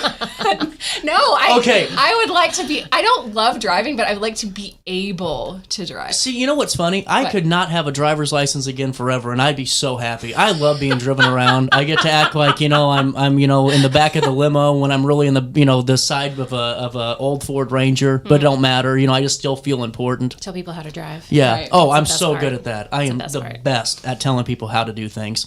That's why I host a talk show. So, Lacy, I'm glad you're back in here. And now we brought Andrea. Yes. I've had a sinus infection for 2 weeks, and I'm starting to breathe again. Yeah, we're thank you. We're getting there. It is so tough. And we're talking digitization for a long time. Yes. On this show, and you brought the expert. I did. So Andrea and I have known each other since we were teenagers. So this is really exciting that we just happened to end up in careers where we could work together on some things. That's cool. Yeah, so CJ and I have talked about how we've tried to, especially with our out of copyright books and our photographs, digitize and make things as available as possible. And Andrea is one of the people that I have consulted with when I've been working on that. Well, Andrea, I got to ask you a lot of questions then. How'd you get into this? Nobody knows. Did it just find you one day, or like? A little bit of both, yeah. So, I mean, I always, grew up going to museums. My mom's a librarian, right? So, cultural institutions, that sort of thing was very much like adjacent or part of my life. And then I actually went to art school, so then went to school in a museum, right? Graduated, tried to figure out what I wanted to do, and then went to law school. And just kind of like brought the two areas of interest together. Like people are always like, oh, how'd you switch from art to law? And I'm like, there was no switching. This is, I don't know, a natural trajectory. Yeah. So then everything I'm kind of looking at now is, it's about like cultural heritage, art, how we make it available, how we digitize it. So there's a lot of questions around intellectual property. Oh, yeah. A lot of ethical questions, right? Like, should we be making this stuff available, especially age of AI? Everybody wants to talk about that, right? Yeah. Yeah. So this is really fascinating. Number one, I'm intimidated. I mean, you have basically the whole kit and caboodle here, and here I am just hosting a talk show, Lacy. You should have warned me. I would have wore a suit today, I see you were biased. That's right. You did. But, the whole thing on AI is very fascinating, right? We were just talking about it yesterday on the show because there's a new term called Italian brain rot. That's like the new meme thing they're giving this. What is that? So I will show you. Thank you. And my Italian heritage, I was like kind of getting proud. I'm like, oh, we got something going, Italian brain rot. I'm rotting people's brains. I thought we were just kind of, watching The Sopranos too much. It was the whole point of it. But hold on. I'm glad I can educate you. I normally can't do this, so thank you for letting me have some time here. School me. Is it okay, Lacy? Yeah. Okay. I know we got to do something. No, here. It's okay. The people need to know. They do. So I could learn. Thank you. So here is the Italian. I got to open it up in a new tab. Okay. All right. Let's see if it'll pull up for me. See that little picture? That little shark there.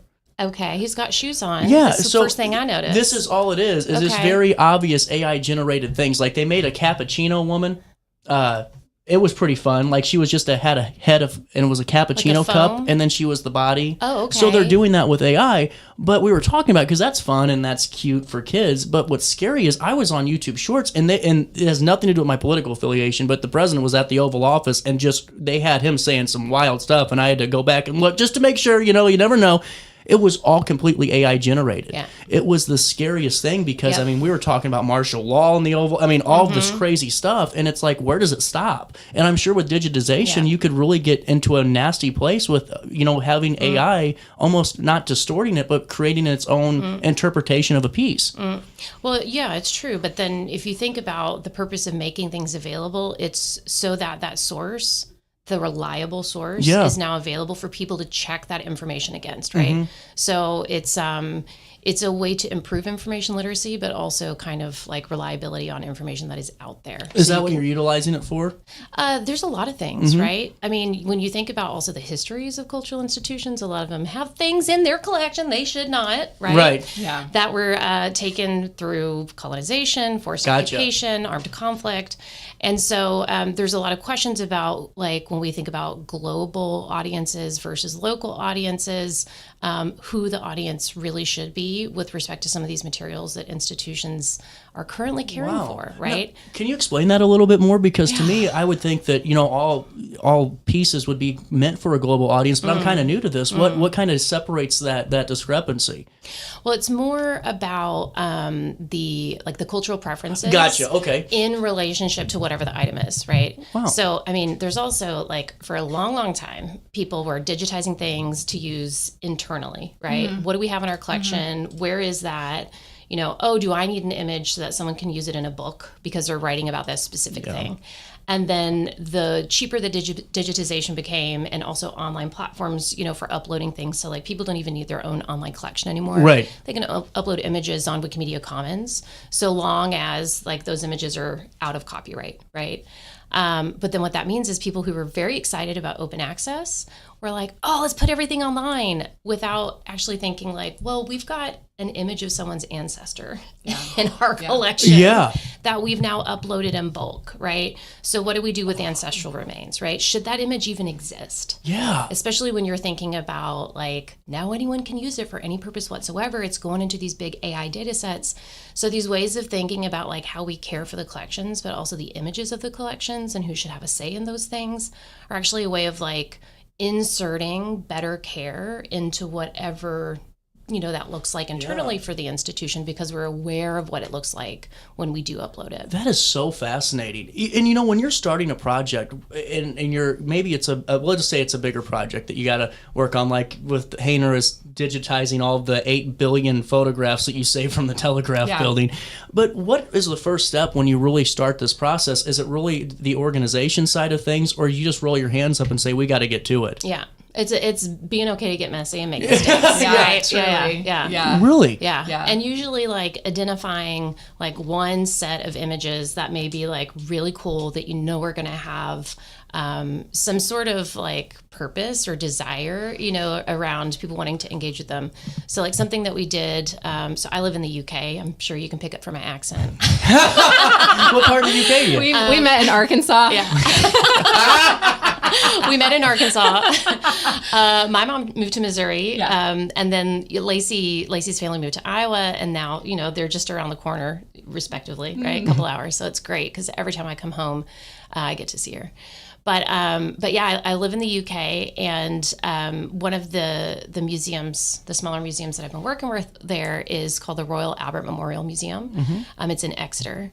And one of the things that we did was we found a whole bunch of drawings, watercolors, prints, things that the people who made them died more than 70 years ago. So those artworks were no longer protected by copyright. Gotcha. And that's the first thing you have to ask, is there a right with respect to this asset or this image or this artwork or whatever it is that I need to be thinking differently about digitizing? Do I need permission, right?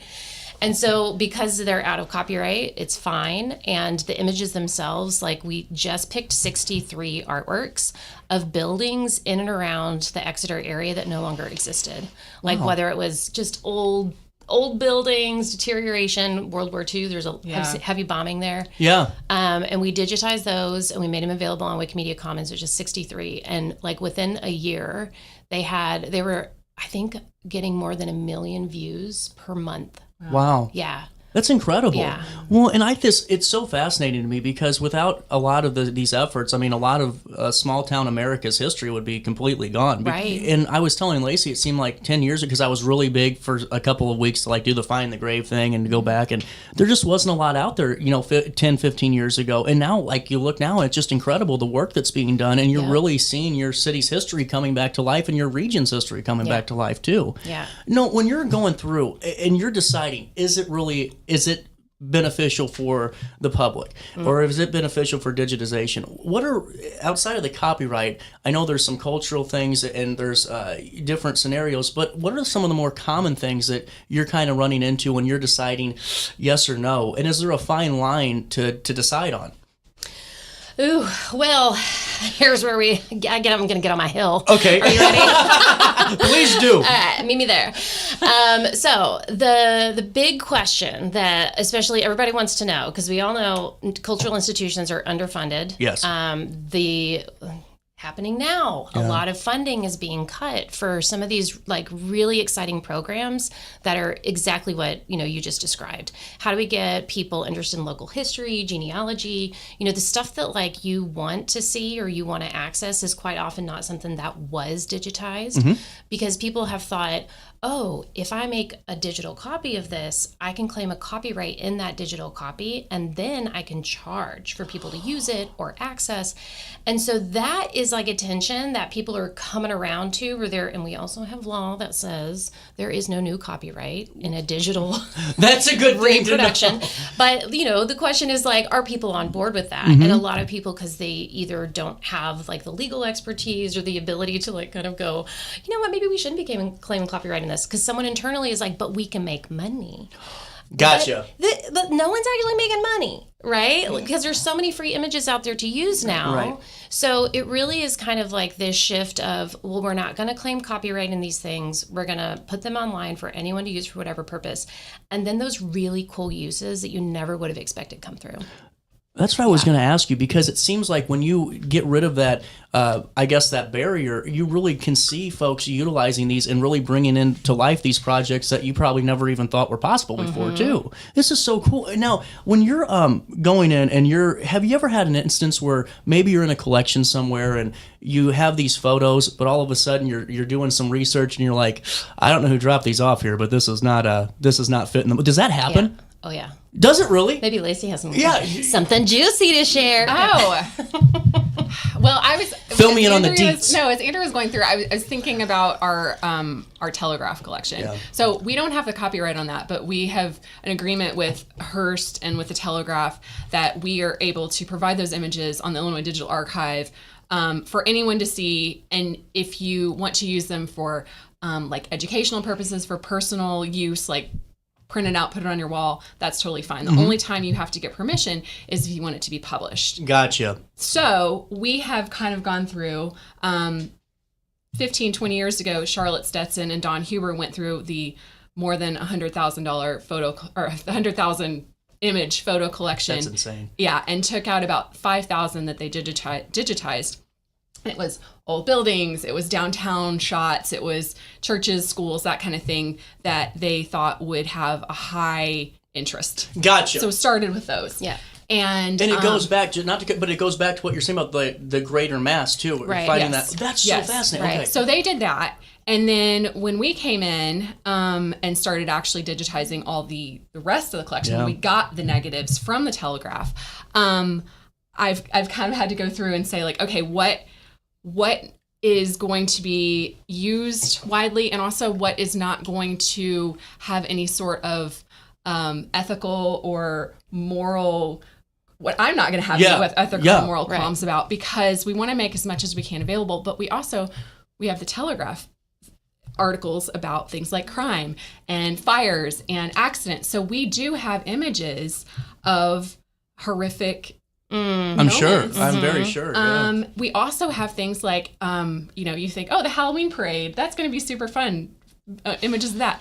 blackface. Yeah. Yes. And so sometimes you don't even think about it until you're going through the collection. So that's the getting messy part. Can I ask this question? Yeah. Like when it comes to blackface and things like that, and I understand you don't want to put things out there, but do you think that you're almost taking away from who we? I mean, you don't want to hide that point either and say, well, we were all perfect. So what we've done is we have a disclaimer on the front page of our, like, here's where you're going into the images that says, you know, this is a product of its time. There may be things in here that be not appropriate in today's context. But we're also working with the Illinois Digital Archives to have a, like, grayed out, because you can see all the pictures when you go into browse, grayed out images where you can read the description, you know, okay, I'm going to be looking at a picture of this. Yeah. And then you can click on it, because I personally, have gone through things as I'm going through the sort of raw images to label them to make sure we've got everything digitized correctly,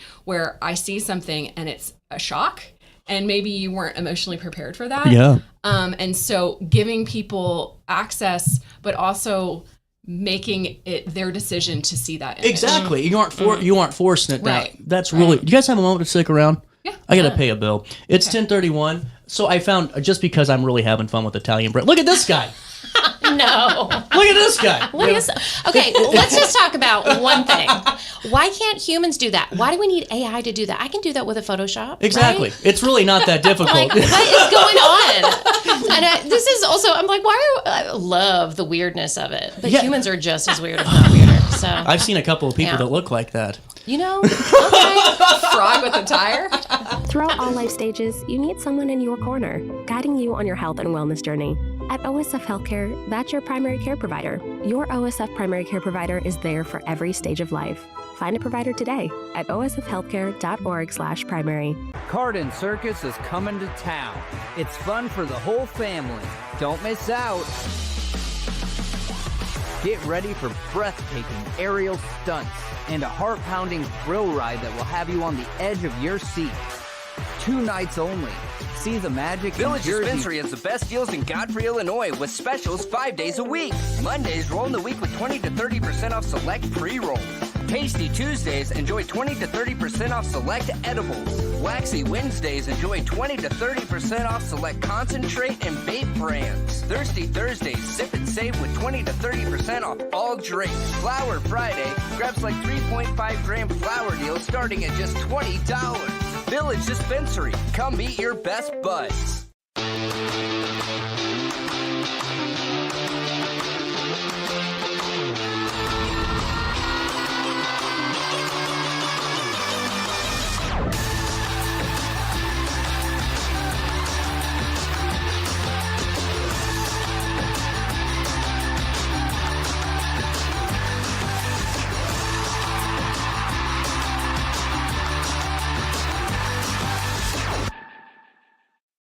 When you need a project done right, on budget and on time, trust Gillahan Concrete. Gillahan handles every kind of project, big and small. Commercial, industrial, residential, from room additions and garages to patios, driveways, and more. Gillahan brings quality and experience to every job. Family owned with over 30 years of service to our community. Call today at 618-781-3914 or visit GillahanConcrete.com. Macias Insurance Agency, providing quality products with extremely competitive prices. As an independent provider, we source multiple companies to offer the best rates possible, covering auto, home, business, and life insurance. Our goal is to provide quality service that meets and exceeds customer expectations. You can rest easy knowing the Macias team is working round the clock to ensure that both you and the most important parts of your life are covered. Our qualified professionals make the insurance process easy so you can live carefree and focus on what matters most. Visit MaciasInsuranceAgency.com today to find out what our team can do for you.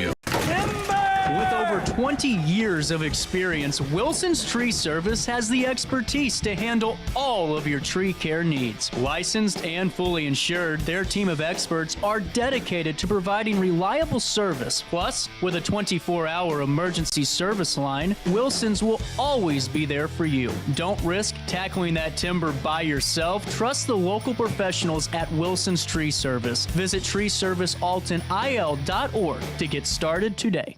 Looking for the best barbecue in Madison County? Head over to Carver's Barbecue in Godfrey, Illinois. From loaded barbecue nachos to mouth-watering pulled pork, brisket, ribs, and more, Carver's serves up award-winning flavors you'll love. Family-owned, Carver's is all about fresh, made in-house dishes served daily. Come visit us at 2716 Groveland in Godfrey, or give us a call at 618-467-9999. Order online, get it catered, or stop by for the best smoked meats around. Where great flavors meet family tradition, you'll find Carver's Barbecue.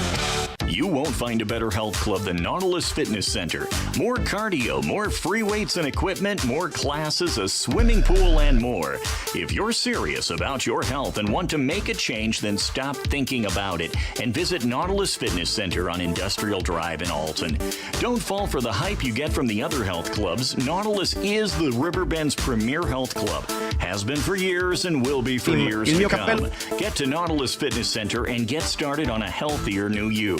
No matter the season, Play It Again Sports in Edwardsville has the gear the athletes need to get in the game. Whether you're shopping for the newest sports equipment or saving money on quality used gear, Play It Again Sports carries what you need to maximize performance to get the most out of every swing, kick, stroke, or shot. We'll even buy your used goods, paying cash on the spot. We carry all the gear for all the sports all year long. We're your hometown sporting goods store. Play It Again Sports, conveniently located at 4 Club Center Court in Edwardsville. I set the thermostat so my house would be warm when I got home from work, but the kitchen is still cool. At Barrett Heating and Cooling, we stand behind every Lennox system we sell. My dealer said he'd take care of everything. At Barrett Heating and Cooling, we understand everyone wants prompt, professional service. Turns out it wasn't my furnace after all, just a little something blocking the vent. Pretty smart dog if you ask me. For service you can count on, call Barrett Heating and Cooling. Lennox, innovation never felt so good. Picture This and More has been a trusted name in the Alton community for more than 30 years, with the last 3 being right here on Broadway. We specialize in quality framing at affordable prices. We also feature works by local artists because we're proud of our community. If you have valued treasures to display and preserve, we're sure to have the perfect fit with our large selection of custom framing and display options. Whatever color, shape, or size, Picture This and More has the look you need. Stop by today and let us help you with your next project. You're listening to Our Daily Show with CJ Nasello on RiverBender.com. Welcome back. A little bit of a longer break, but that's okay. We needed to pay bills. Back with Lacy and Andrea. Whew, held that one in. That's something they don't teach in broadcast school. What? How do you hold a cough and a burp? Oh. Not flattering. What do we call that? A curp? Okay. Well, yes. I think that Okay, sounds good. sure. You know, back to the digitization side of things. So if we all go through great-grandma's scrapbook or our grandma's scrapbook, is there a way that we can actually preserve or digitize our own stuff without maybe ruining the original, the original photo? Well, I think there's a couple things there. One is, yes, you can scan it. You can create a digital copy. Part of it's going to be, that's my family memory. You know, I want other people in my family to have access to this. Obviously, you can email those things around. But then, what if your grandma was at the JFK assassination on the Hill, and all those pictures, you find them somewhere, and you're like, the people need to know, right? Right. You might want to take it to, Lacy's looking at me like, there she is. Yep. But you're right, though. Right? So then it's like, okay, if there's, first of all, you got to ask that copyright question, but half the time you don't know who took those photos. Maybe it's your grandma, in which case, who's going to come at you, right? So you might just decide to upload them somewhere. But then there's that question of preservation. Yeah. And so maybe you want the actual photos to go somewhere, you keep the digital copies, or you want to hold on to those regular photos and give the digital copies, wherever else.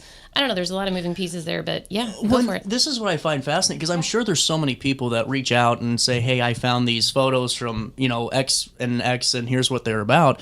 Is it one of those things where you encourage people, if they have something of interest, like just here locally in Alton, if there was, the last day of the Pepsi plant, or, like the steel mill back in the day, or something like that, where is that kind of where you would tie those in and say that's something that we would use? What's the best way to gauge that interest if you guys actually need them, or the public wants them for the folks at home? Well, people can always come in and say, I have these family photographs and I'm trying to figure out what to do with them, if they'd be of interest to the library, collection, or if somebody wants to digitize it themselves, how they go about doing that.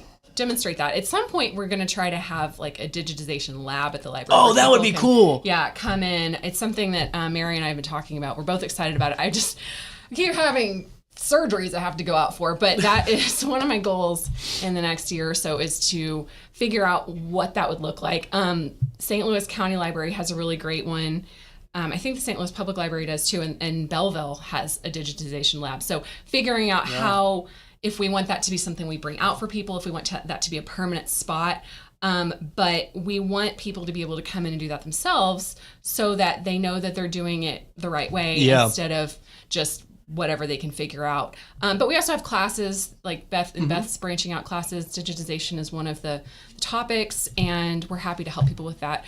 And yeah, it's like one thing Andrea sort of touched on, like if there's a physical copy and a digital copy, what do you do with those things? Yeah. And we always say in our collection, and we suggest for other people as well, you don't make a digital copy and then get rid of the physical copy. Right, no. So you would make a digital copy and then you can use that. It's a good way to preserve the physical copy. Then you're not touching it all the time. Then you can make it available. Then you can, donate a digital copy to the library and keep the physical if you want to, but never just like scan it and then get rid of the original. So I have two more questions because we got MRF getting ready to come into the studio. That's going to be fun. Mississippi River Festival is really cool. Ooh. Is there a way, I guess this is my question, because when you digitize something, you have the digital file, then, obviously opens up the potential, if you're good at it, to maybe enhance it. Do you guys ever do that if it's like faded out and you got some discoloration? Is there a way to do that accurately without compromising the original photo? Yeah, I mean, so I think what you would do is you would keep the original image. Okay. And then you would have the image that's also been modified, because it goes back to that question of information, accuracy and reliability. And you would want to kind of clarify on the modified image what had happened. Sometimes that becomes part of the metadata of the image, so it like gets embedded in the actual file if you're doing it through Photoshop or that sort of thing. But it's also important to make that something that's a human can read. So to describe, like, we bumped up the contrast, or I put a frog's head on this person, going back to your Italian, right? Right. So there's different ways of going about that. But one thing, if I can just, insert my beliefs, which are very important, is resources are limited. Financial resources, human resources, labor. There's so much that's not digitized, and also like environmental resources. So we don't want to be digitizing every single thing that we find, but there are really important things that, for both preservation and access reasons, we do want to digitize and create a copy of. One of the reasons we don't have as much as that done is because we have limited resources, especially when funding continues to get cut. So vote for people and call your state and federal representatives who are going to fund the cultural sector. There you go. Okay. There you go. All right, before I let you go, we got about a minute left. What's the most over the top, or I guess all-intensive digitization effort that both of you have been a part of? Well, for me, it's definitely the Telegraph. The Telegraph, because we have, like I said, over 100,000 photographs that we have now digitized. 6,000 of them are now on the Illinois Digital Archives, but every single photograph requires research. It requires typing, first of all, you have to digitize it. Then you have to put the label on it so that there's a digital label that matches the physical label. Then you have to do research on the image, and then you have to type all that research into the box to upload it. So even when we're doing things in bulk, each image takes a lot of time. And like Andrea said, that's a resource. That's the time of the person that's working on it. So that's why we have to try to make sure that we are focused on things that are in priority, like important in priority. So that's my biggest thing. And I'll let Andrea, she probably has something more interesting. I forgot the question. Oh, what's the biggest thing that I've worked on? Yeah. So I have a project that's called the GLAME Lab, and GLAM stands for Galleries, Libraries, Archives, Museums. And so we're just constantly working with people. Wow. We've worked with the library here. We've worked with the Rijksmuseum in Amsterdam, the Royal Albert Moore Museum in Exeter, a small community organization in Bristol called Black Southwest Network, and they're working to digitize and make a platform for community archives called the Unmuseum.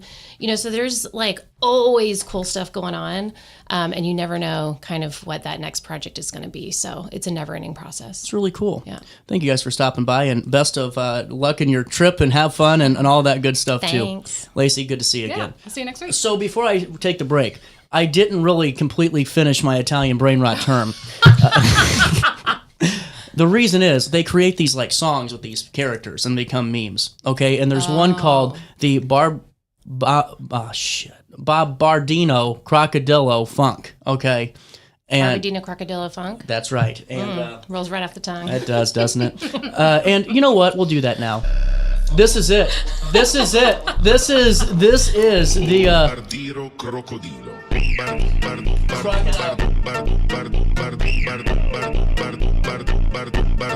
crocodilo. Throughout all life stages, you need someone in your corner, guiding you on your health and wellness journey. At OSF Healthcare, that's your primary care provider. Your OSF primary care provider is there for every stage of life. Find a provider today at osfhealthcare.org/primary.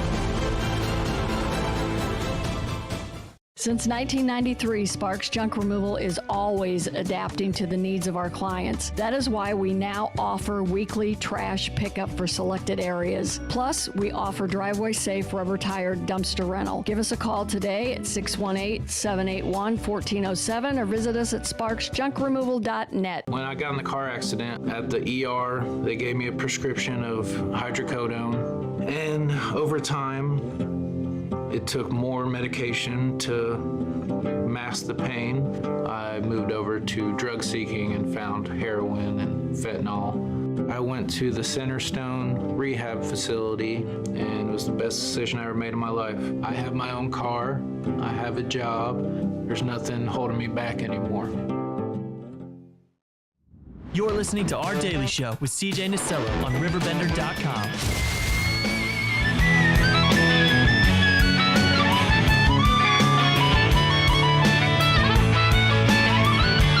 10:47. Welcome back. It is kind of getting muggy down here. Look at that. Nick, Zach, how are we doing? I'm having a great day. Yeah, it's a great day. Started off with a little breakfast at the post, then ran some errands, and now we worked our way down here. There you go. And in a couple of weeks, you'll be working your way down to the amphitheater. We're here. Oh, yeah. We are here. Yep. It's upon us. It's upon us, man. Has the calm before the storm mode hit yet, or are we still kind of firing? I think I was telling someone the other day, like you always, it's on the calendar for a long time and you're seeing it and it's like, okay, it feels like it's a long way away and you got a lot of time. And then before you know, it's like, literally up on our whiteboard in our office, I wrote like 60 days out and I was like, oh, that feels like an eternity. And now it feels like we're 16 days out, which we are. So it's like all these little things got to come together in the next 16 days, and they will. It's going to be great. Yeah. I had my wake-up call yesterday morning. The Monday morning emails started popping off, and I started getting phone calls, and I'm like, oh, yeah, like, this is, it's go time. So, like, we're shifting into real gear and moving. So this is really cool. And if you guys have been following along, I mean, the Mississippi River Festival takes center stage on the riverfront June 27th and 28th. And I mean, you guys had a great showing last year, but this year is, I mean, just I mean, really on steroids. I don't know what else to describe it as. Yeah.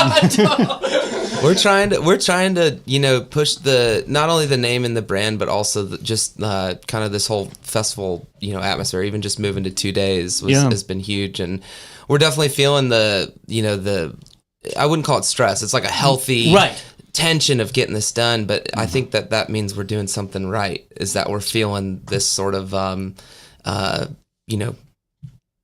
angst to make it happen and to get it on. So it's good, and it's stretching us in the right ways, but also our whole intent with all this is to keep excellence at the forefront. And so between the lineup, between all the vendors we've got coming, the sound and lighting, all the things, it's a really concerted effort to honor this festival and move it forward. Absolutely. And Zach, I would say that you're excited about Blackberry Smoke. I'm stoked. Can you tell?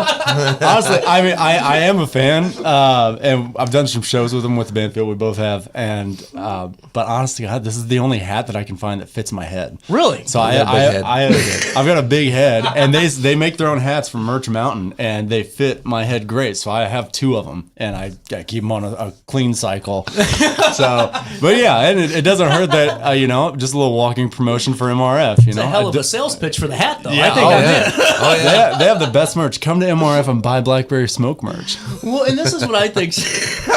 That's awesome. Take me through the vendors that you guys are going to have there too. Because I know that you said you're finalizing stuff. Do you have a few that you can throw out there? Yeah, so we'll do like a full formal announcement probably later this week or early this week. But really happy to say that everything's local, man, which is cool. And there's tons of great opportunities like to go to vendor markets and things like that. And so I love that about this. We really wanted to find this balance of like curating some newer businesses that we think are really cool and give them an opportunity to showcase at the riverfront. And so. Yeah, I don't want to spoil it too much, good. But yeah, we'll make a formal announcement. But it's really cool to like partner with local businesses in that way. Well, and I think that it all goes hand in hand. I mean, to really have that aspect of the festival, it really just kind of checks that box. And then you also have the fact that you can get merch and stuff from the musicians and really make it just a really nice concert setting for folks that maybe haven't experienced that for a while. The concert setting is super important. Like when you go to like a festival, let's just say like Bonnaroo or Lollapalooza, it's like not only is the bands and the music the focus, but it's like the in-between time when you're walking around, you're bebopping around. And so having like a really cool vendor space is important to us, and I think we nailed it this year. Well, on Friday, you guys are getting a hell of a show with the Riders Round, which I think is going to be really awesome. We were talking about that earlier, and I just think that's going to be cool. Brian Owen, Beth Bonbera. Yeah. Yes. Nailed it. Alan Stone, Wilder Woods, and then Ben Rector. That's your Friday night lineup. Blackberry Smoke is your headliner on Saturday. They've got to be excited. People that headline this have got to be really excited to be called on to be the main event. Yeah, one of the things we make sure to emphasize in advance and when we're trying to book acts is we present the story and the legacy of MRF, and that we're trying to restart this deal and place a new step forward into the future and create something special that's artist-centered and experience-centered and excellence-centered.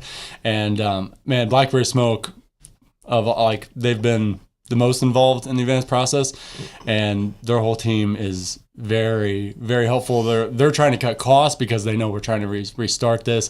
They see the vision, and they're in line with it, and they're excited. And they're like, man, whatever we can do to help you guys do this, they're just down-home dudes, and that's awesome. Very exciting. Well, and that's what's really cool to hear is just the collaboration between the artists and your guys' self, too, and it really seems like, this is becoming a really cool machine in a way where folks really understand the importance of this, and they're ready to be the tide to really bring it back. Yeah, totally. And we want it to be an event that, for artists, it's not just another show. Right. Like Smoke in particular, last year, I think they did something like 280 shows in a year, which is just a nuts touring schedule. Yeah. And a lot of these artists are, high-level touring, where you can get in the rhythm of, all right, where's the next gig? Wake up in the city is like, all right, sound check, just in a total rhythm of nothingness and not experiencing the culture of a city or appreciating the event. And so one of our main goals is to make it where it's not another show. Yeah.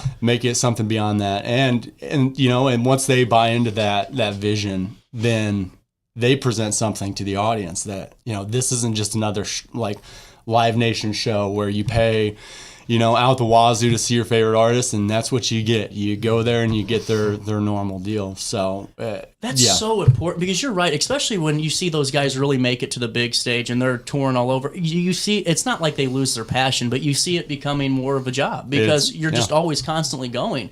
And to have this where you have people that are like, man, hell yeah, let's go down there and let's be a part of this. You can tell the energy change and the energy level in the groups, and I think that's so cool, and we'll see that here. Even just the uniqueness of like the amphitheater itself. Playing a show and you're 75 yards away from the river is great. And then we've been intentional with like we did a coffee roast with Post Commons. We're doing a beer with Old Bakery, and so those items will be like in their green room. So we also want to get people like excited about the artists, excited about the city. That's too, cool. Where it's like, oh man, this is great, and it's almost like a little riverside retreat for us while we're playing. And while we were booking this too, man, the lineup it's like inspiring for artists to be on bills with other bands that they respect and they vibe with. And so that was like a common thread. A lot of people like, like when you're booking music, you're also kind of trying to like, it's like a sales pitch in a way, it's like, hey, we'll pay you your rate, but also like, this is why you should be a part of it. And so when some of the names started to come together and we're saying, hey, this is also who's on the bill with you, they're like, oh, that's awesome. I can't wait to see them. So it was like a perfect kind of melding of, a beautiful cityscape, kind of a restful, like family type vibe with the bands. And then like the bill itself just kind of like, it came together super well because of all those factors. Oh, absolutely. Yeah. You guys got a moment to take a break with me? Oh, yeah. 10:56, last break of the day. We'll go past top of the hour. We'll come back and chat a little bit more about Mississippi River Festival. You stay there, we'll stay here. Throughout all life stages, you need someone in your corner, guiding you on your health and wellness journey. At OSF Healthcare, that's your primary care provider. Your OSF primary care provider is there for every stage of life. Find a provider today at osfhealthcare.org/primary.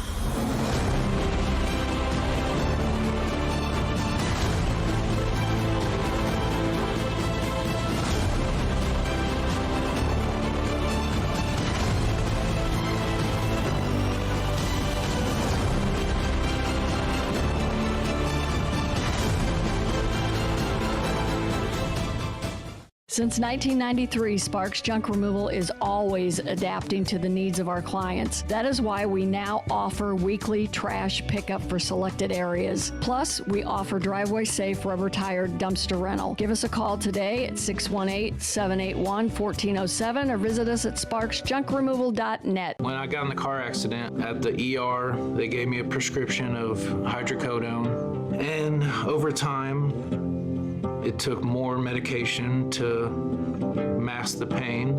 I moved over to drug seeking and found heroin and fentanyl. I went to the Centerstone rehab facility, and it was the best decision I ever made in my life. I have my own car, I have a job, there's nothing holding me back anymore. You're listening to Our Daily Show with CJ Nasello on RiverBender.com. Psycho killer, escasade. Better run. 10:58. I used to be at Lewis and Clark, so I kind of have some cool music, but it's mostly, for the masses. You know? Hey, I'm for it. I love it. I'm for it. We're back. Hey, you need to get tickets. So you guys are sold out of Saturday VIP? Yeah, so Saturday VIP is gone. Those went pretty quick. Yes. And then we were doing a package deal where you could buy Friday and Saturday VIP. That's also sold out. So only VIP available is on Friday night, and then general admission for both nights is still readily available. Well, I'm still trying to figure out how we're going to bring WrestleMania-esque shows to the Alton Amphitheater, because I am going to take it. I got to do one last match, and we're still working on it, but I want to fall off the roof of the amphitheater and end it. Not my life. This is the wrestling career. You know, like a Shane McMahon style fall. I can't help you with that, but I'll watch. Okay. Well, I think the amphitheater is in process of getting the canopy rated by a structural engineer. So once that's in, we're ready hopefully to go. before MRF, they'll be able to tell you, it's like, hey, can this support you? Or we can just And get a is this forklift. plausible? We could get a forklift and just go all the way up there too. Yeah. I'm ready. Heck yeah. That's neither here or there. We need you to get tickets. We need you to get tickets for MRF. Hey, your Saturday lineup looks like this: Riley Holtz and the Lost Cause, Zach Pearson, Cassie Ashton, Jeremy Albino, Nikki Lane, Brent Cobb, Drew Holcomb and the Neighbors, and then Blackberry Smoke headlines. But you still have Friday VIP open? We do. How much are those running? 55. That's it? Well, for VIP, it's 75. Yeah. But that's still it?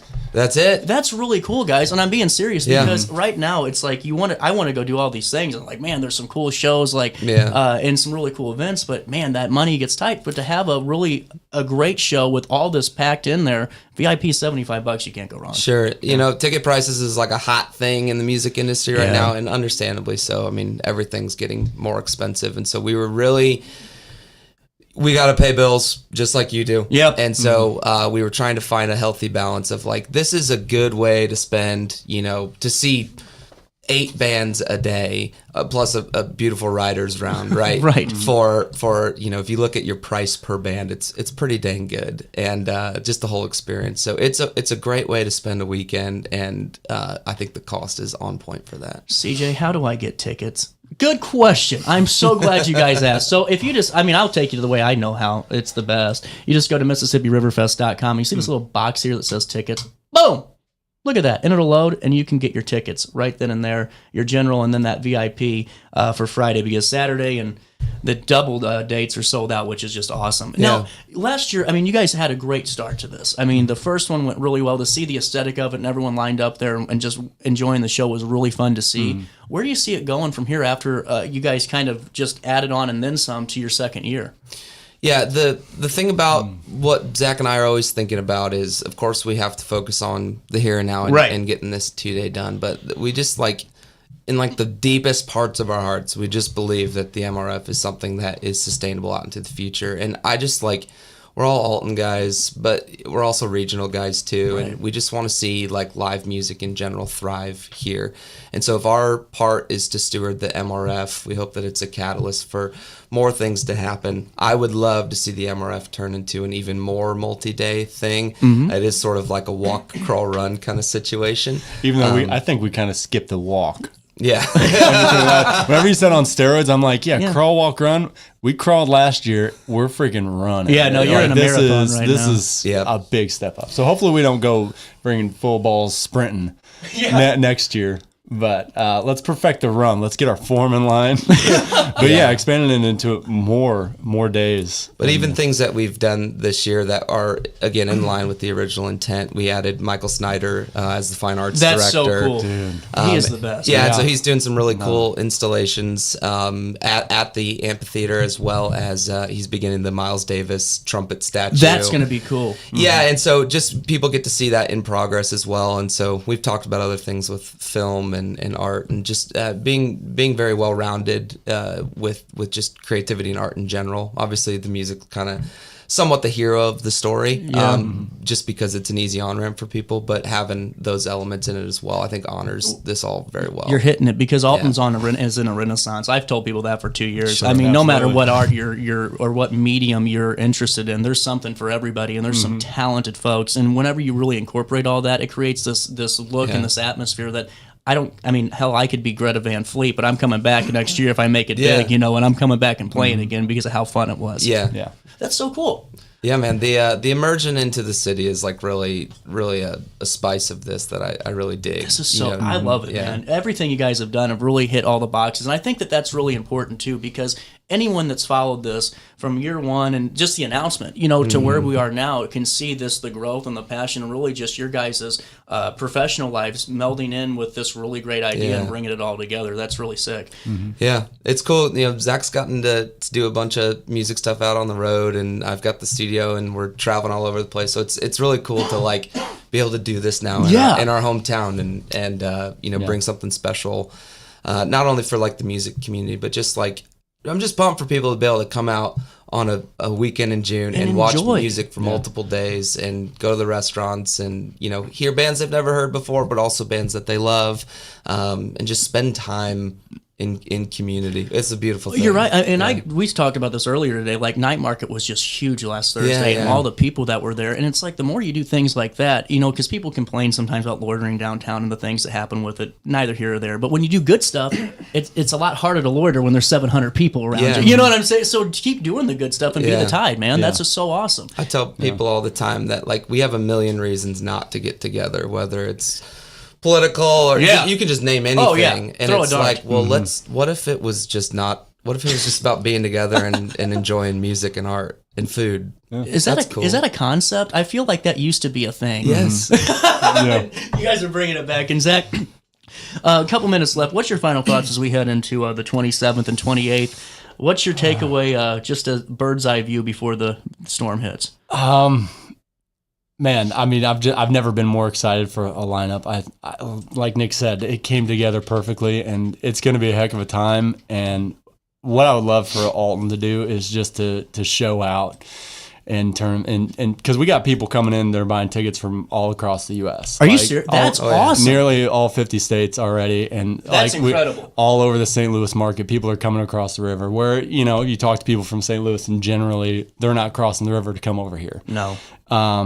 So what we're doing is trying to give them a reason to come to Alton, and man, so if the folks from Alton could show out and show love and show the culture and heart of the city that we know and love, like so that would be the coolest, man. Well, that's really an important point too, because sometimes I think that we get in our own way as the public, you know, where someone wants to do something cool and it's like we have to throw up something. And I'm not saying necessarily with you guys, but it could be, you know, a mural and everyone's freaking out about, like, why are we doing this? Well, the more you fight stuff like that, if I'm on Facebook and I'm living in St. Charles, I'm not going to come over when I'm like, these guys are crazy, like they're fighting over nothing. But when you can support each other, it's seriously the tide, and it brings everyone right here into the Metro East right here in Alton. That's so cool. Nick, before I let you go, what's your final thought? Bird's eye view. 2 weeks out. Man, it's just important to like keep perspective. And so like the team that we have around this is like insanely cool. All of our designers, video folks, Michael Snyder, just partner with my best bud Zach doing this. We're speaking of murals, we're finishing up the mural that's cool. over there on Broadway. That's here. Cool. Actually happening right now. So I just want to say thank you for like our team. We also like are in need of volunteers, so if you want to come be a part of this in that way as well, they can reach out to us. Just contact@MississippiRiverFest.com. Can I ask you a quick follow up to that? Yeah. Can National Honor Society students do that for their service hours? Okay, yes, cool. That's absolutely. really cool. Yep. Why would you not get service hours at one of the coolest shows in town? We just got in contact with Marquette, helping with some of that as well. Really too. cool. So that's on our radar too. But Zach really nailed it. I love Alton. I want people to experience it, and I love people coming to our town from all across the country, across the river, just to like, oh, this is it. It's happening here, you know. I love it. Best of luck, guys. Seriously, and keep kicking ass. Thanks, man. Before I wrap up the show today, you can go to the MRF in style by stopping by Village Dispensary. That makes Woody Harrelson jealous. You know, when you go in there, it's like Willie Nelson's dream world, and Snoop Dogg doesn't even know what's happening. You know, whether or not you're after vapes, tinctures, topicals, edibles, maybe even you want to drink those Uncle Arnie's lemonades, man, I'm telling you what, you'll feel like you're in Miami and you're sitting right here in the 618. Go to the MRF. You don't want to do it just by going. You want to experience the music. You got to do it the way CJ does it, and you can do it by getting 25% off your disposables 2-day for Waxy Wednesday. Get them in time for MRF. Don't forget to tell them that you know who sent you over their way. I'm out of time. Thank you so much for hanging out with me. Thank you, guys. Man, you are so good. You are silky smooth, brother. You keep up the good work. Thank you. Dang it. I'm out of time. See you tomorrow. Try your best to stay out of jail.